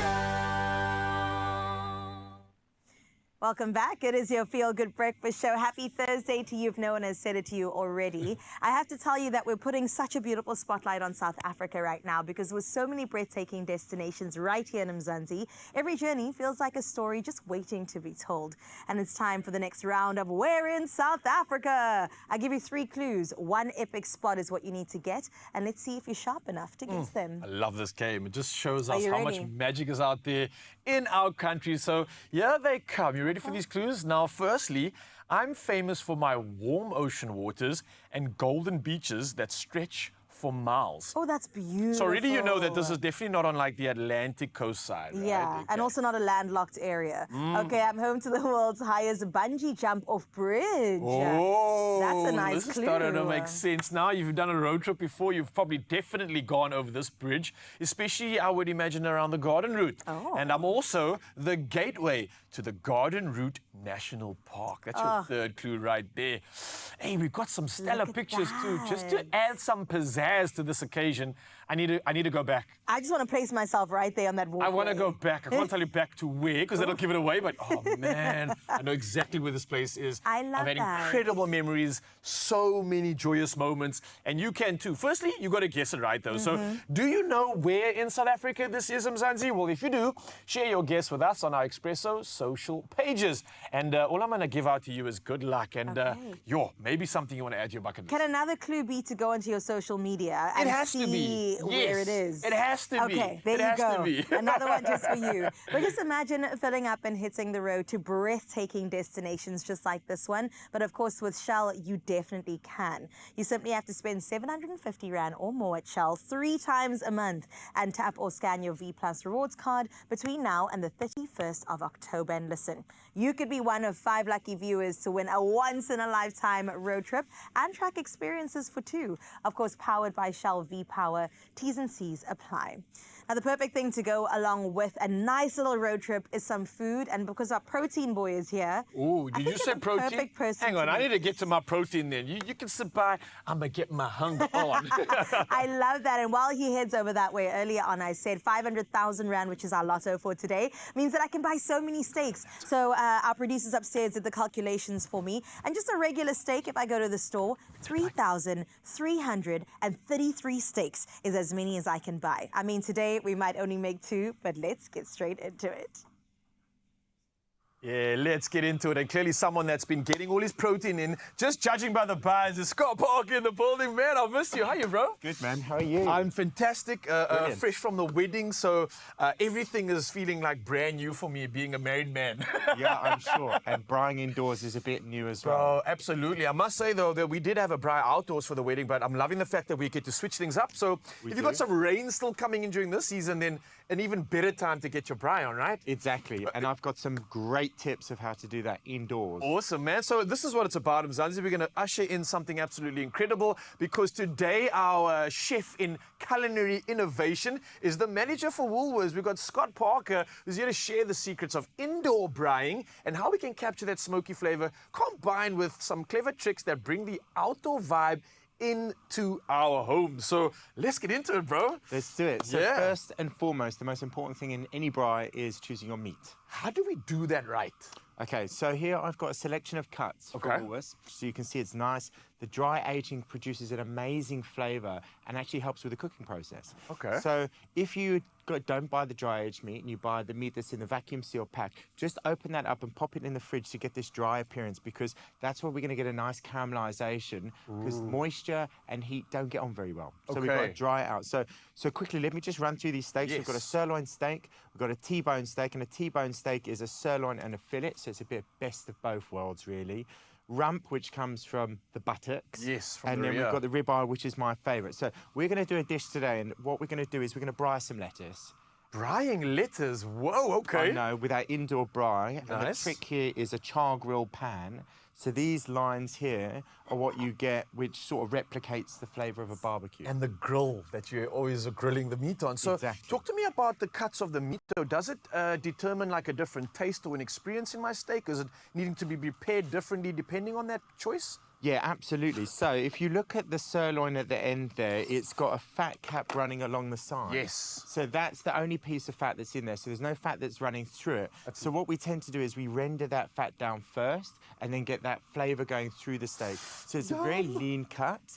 Not as lean as the fillet, so we don't have a whole fillet here, but on the other side, on the T-bone, is the fillet. It's the leanest cut. Yeah, it's the fancy That's where the bodybuilders are chowing, right? Apparently so, yeah. If you've got the money to do it, why not? Got you. I'm going to do this whilst I talk about the steaks. The rump comes from the buttocks. Think about it. Those animals, they're walking around all the time. It's tough. So it needs to be cooked rare, high heat, high sear, and then cut very thinly against the grain. And then finally, the grain. Is that important? It is, because if you go with the grain, you won't get it as tender.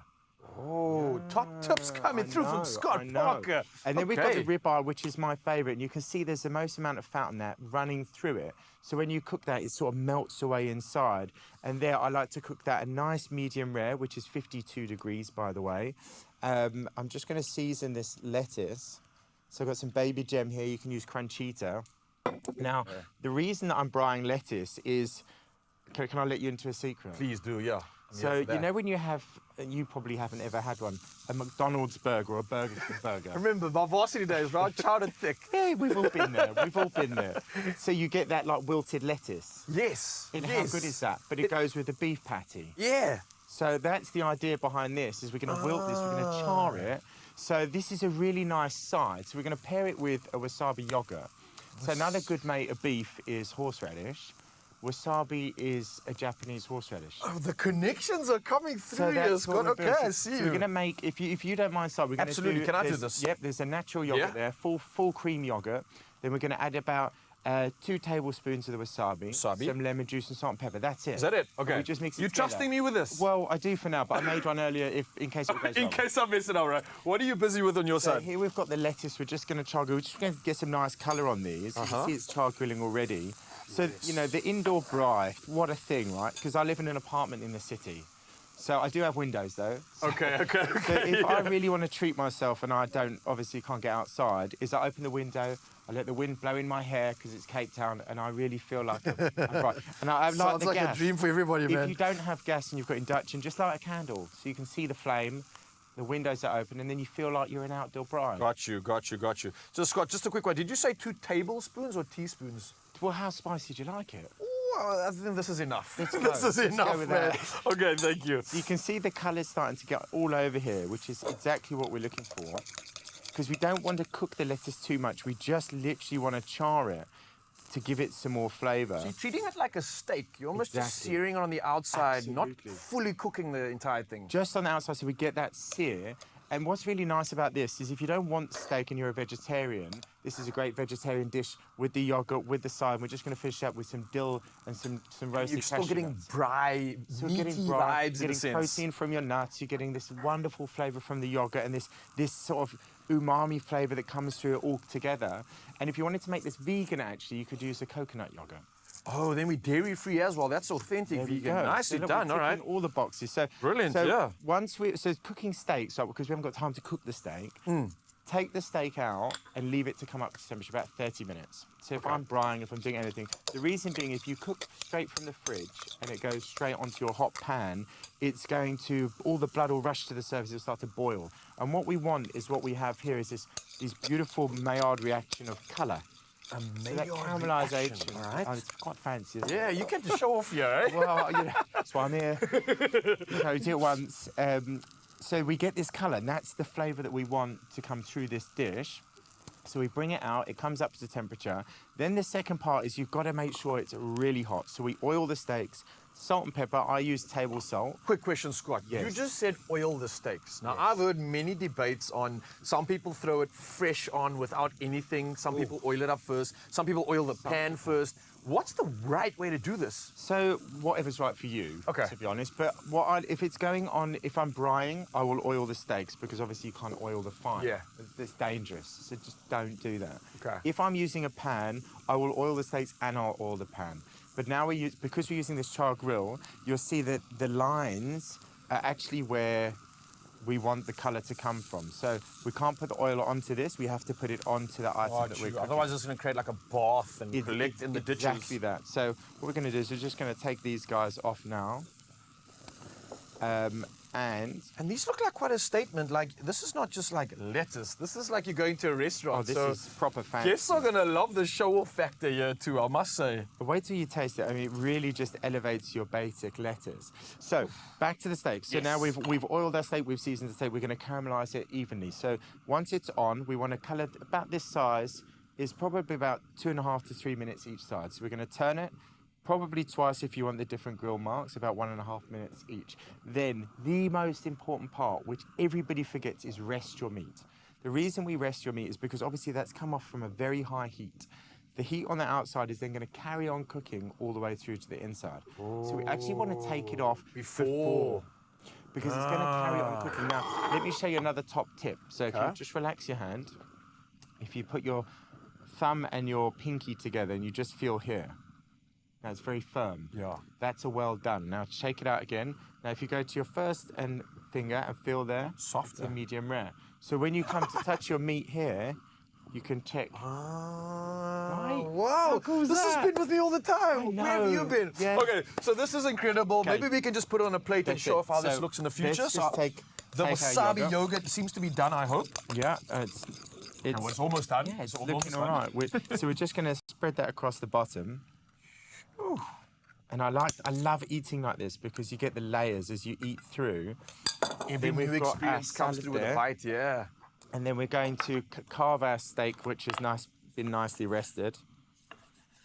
So that's rested now. As you mentioned earlier, it's kind of like cooked through a little bit because you've taken it off earlier than, well, at the right time, and you hadn't taken it off too late. That's something I really want to pay attention to as well. But absolutely. And then also what a good thing to note is, you see there's no blood on my board because it's been rested. So we're just going to take our steak. We're going to then place that over our yogurt. You can see the inside there. It's absolutely perfectly cooked. So well done to the team. And it's not just because we're on TV, but it really is perfectly cooked, man. This is exceptional. And then I've just got some toasted nuts, just to add a bit more texture to the dish. And it's that simple. I mean, that is, you know, something that you can have as a platter, you can have as a starter, you can have as a side or a main I don't know if I should dance or scream a celebration, but this looks incredible. And of course, you can find these recipes on expressoshow.com, and especially when it comes to what makes a great braai for us. Now, there are no bad ideas as long as you make it great with Woolies Braai Greats. So shop all the braai essentials in-store, online, and of course on the app. And while I tuck into this stuff, you've clearly been inspired to get your indoor braai on. Scott, you've been amazing. Thank you so much. Thanks very much. Can we taste it now? Please, let's go, let's go. Yum! Ooh, 2 pieces, yeah? No wood, still a braai.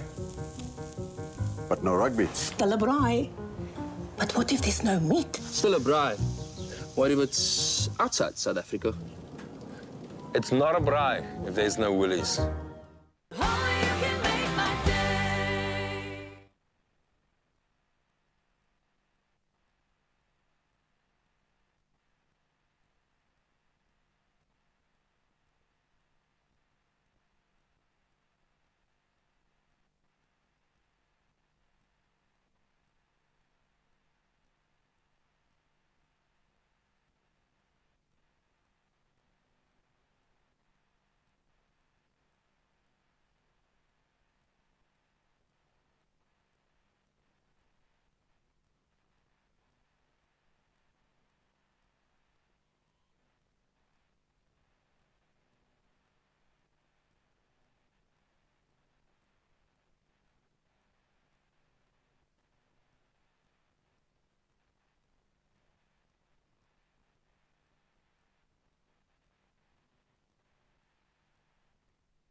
It's true, it is your Feel Good Breakfast Show, and we have been feeling all the good feels this morning.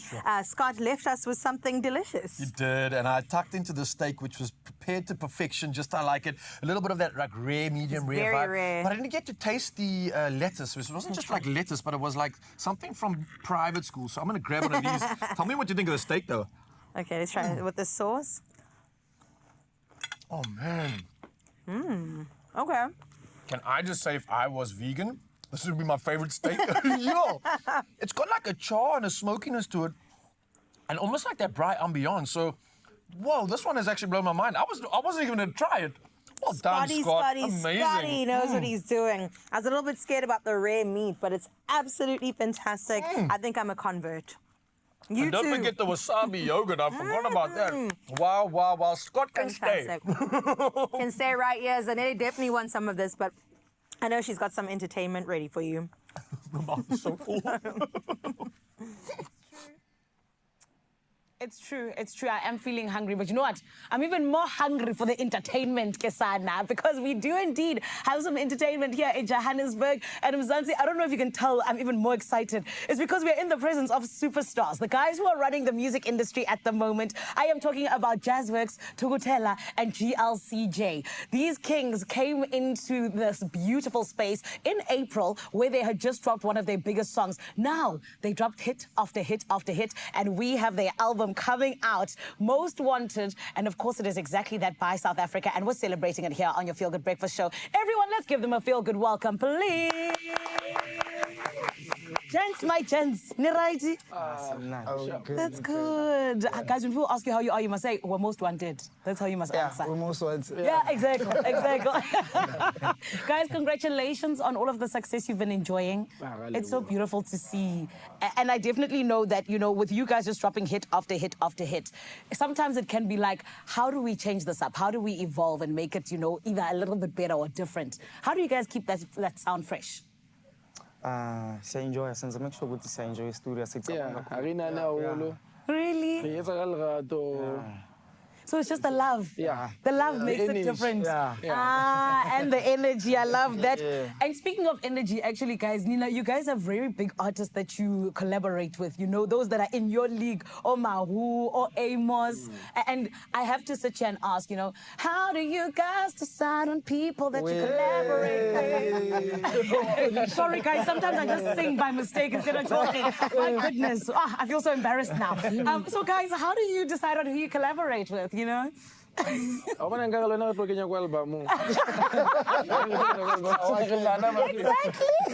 spiritual. No, but genuinely, guys, how do you say, okay, cool, we're going to collaborate with this one? And how has it been for you as well? We just, I don't know, man. It's a collaborative effort. Like, we all sit down and just see who's fit for which song with our management, with our team, the whole entire team. We just try and figure things out together most of the time. That's so it's beautiful. not that much of a, Okay. you know, My number is available. Guys, I mean, you know what? We'll take the spiritual. Yeah. But you guys are the ones who are very spiritual. Yeah. And we've heard it in Vuka and Bengicela. Titani Nati, guys, you know, when we talk about songs like that coming out, you know, how exactly do you make it translate that your spirituality comes out, but also even just, you know, that your personal storytelling comes out in the music as well? I think we're just honest about it, you know? If you're going to make a song about spirituality or you're going to make a song about Voga, like for example, Voga is a motivational song. All of us wake up in the morning, we want to hear that, we want to sebenzela khona, sishona khona. And Bengicela is just a prayer, you know? I think everybody has their own personal prayer. Yeah. And everyone has their personal prayer points, so it's more general. It's a conversation for everybody. Yeah, just hear me. Yeah. So, Nina, Vuka ni Mamela Antoni, which one do you listen to? That makes you...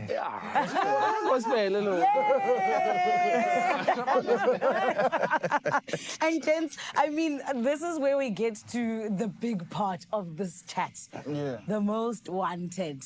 Why the most wanted number one? Because, I mean, I feel like we know, yes, it is the most anticipated album by South as you've said. But why the most wanted? And Sizovantoni Asidla Ngomso. Most wanted. Every time I was posting on my chance, Nyaz.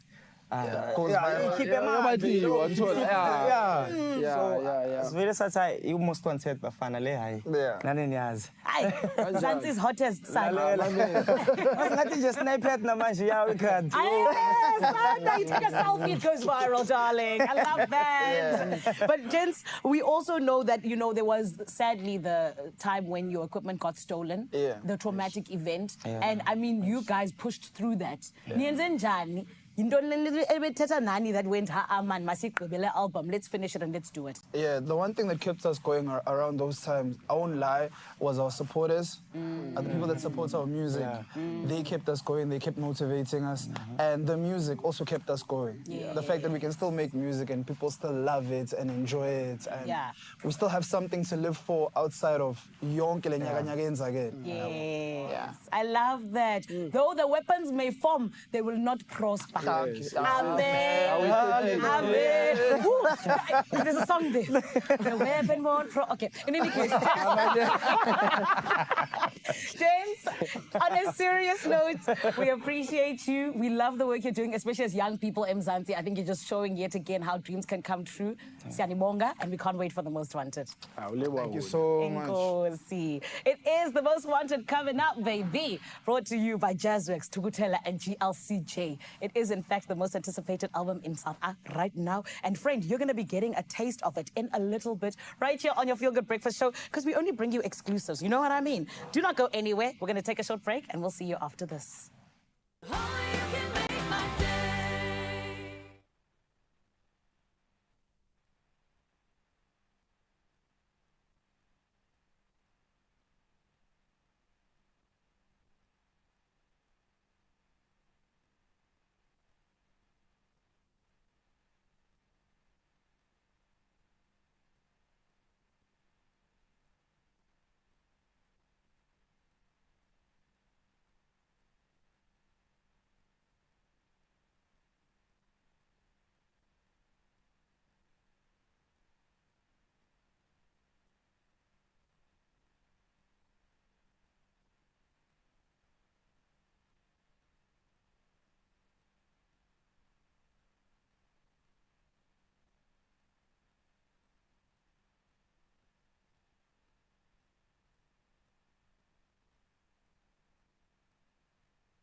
It's my Feel Good Breakfast Show.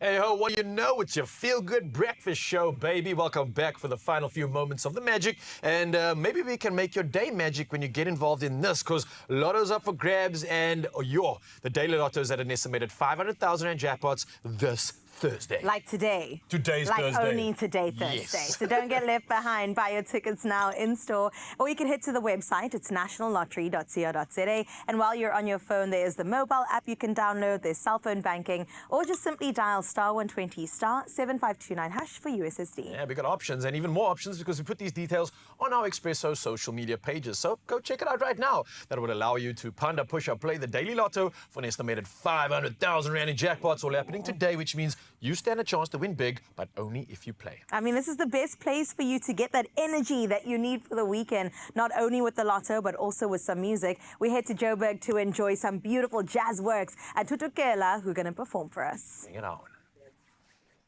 Oh, yes, honey. We've been waiting for this moment. South Africa hit the jackpot with these guys. We're talking about Jazzworks, Tukutela, and GLCJ, bringing us some music to go into the weekend. It's Abonondaba, and of course, the exclusive Umthandazo Wokubonga. Everybody, let's give it up.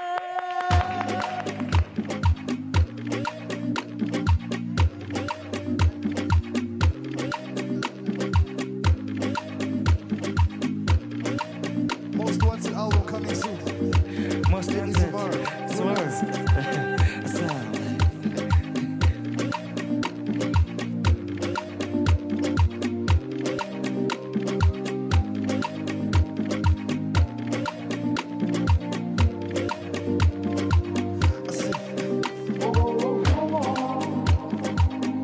Babeki impilo yami njenginje emehlweni wabo. Babeki impilo yami njenginje emehlweni wabo. Babeki impilo yami njenginje emehlweni wabo. Babeki impilo yami njenginje emehlweni wabo. Bebekonfirmile sekucinywa imishini kuculwa amagugu kanti inhliziyo isaduma. Inhliziyo isaduma. Inhliziyo isaduma. Inhliziyo isaduma. Inhliziyo isaduma. Bebekonfirmile sekucinywa imishini kuculwa amagugu kanti inhliziyo isaduma. Inhliziyo isaduma. Inhliziyo isaduma. Inhliziyo isaduma. Inhliziyo isaduma. Abonondaba. Babeki impilo yami njenginje emehlweni wabo. Babeki impilo yami njenginje emehlweni wabo.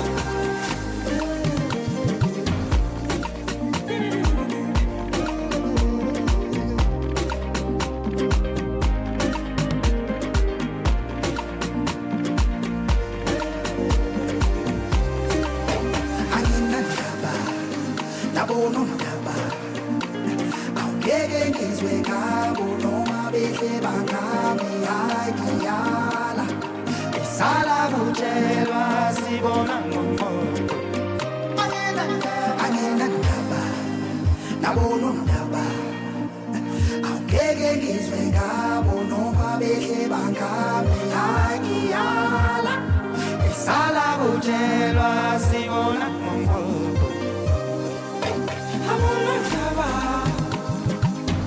Babeki impilo yami njenginje emehlweni wabo. Babeki impilo yami njenginje emehlweni wabo.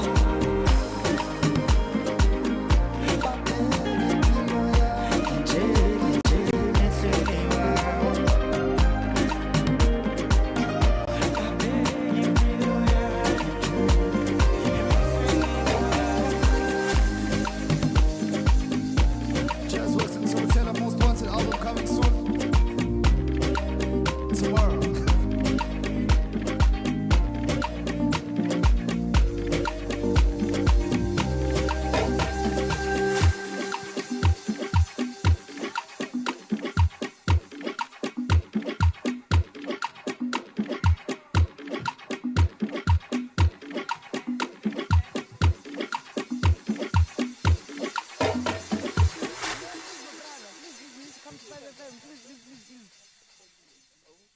Please, you can't go to anyone else. Please.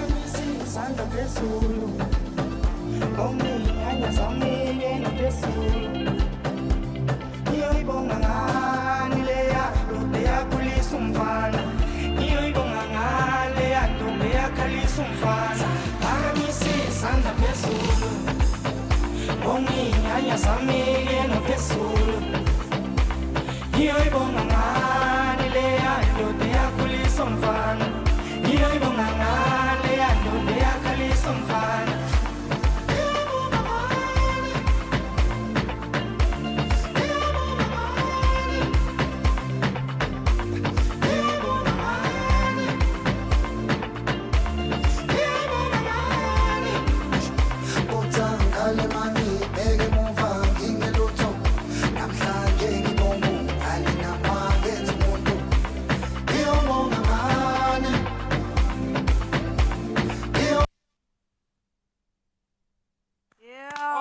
Just like that. I feel the vibes were so wild that the TV screens couldn't even handle them. But Mzansi, we got all the vibe checks that we need. Apologies for that break in transmission, but we absolutely loved everything that was served this morning. What a show it's been, right? My goodness, and honestly, that send-off was incredible. Shout out to Jazzworks and Tutu Kela. Please just catch their music online, stream it, and support them all around. We're definitely excited about the summers that are soon to come. Yeah. And listen, I'm also excited to buy some steak today. Oh, yeah, after Scott came through and showed us how to get your steak on. Listen, even if you don't have an outdoor area, now you can do your braai indoors, thanks to Scott. We had inspiration coming through, and especially from Maldo, who did that chemotherapy. She had a bone marrow transplant and then is running 21 kilometers within a year. She did that successfully, and she's given me a reason to get back to the gym. Hope you do too. Can I tell you, I'm actually running a 10K next month, so please, I'm channeling all that motivation, and you will see me on the streets. I'm very excited about now our girl is doing the things. That means the season here,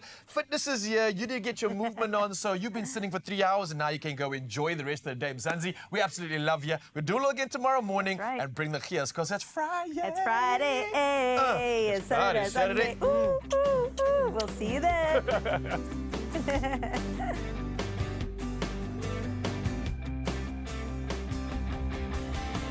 Another feel-good production.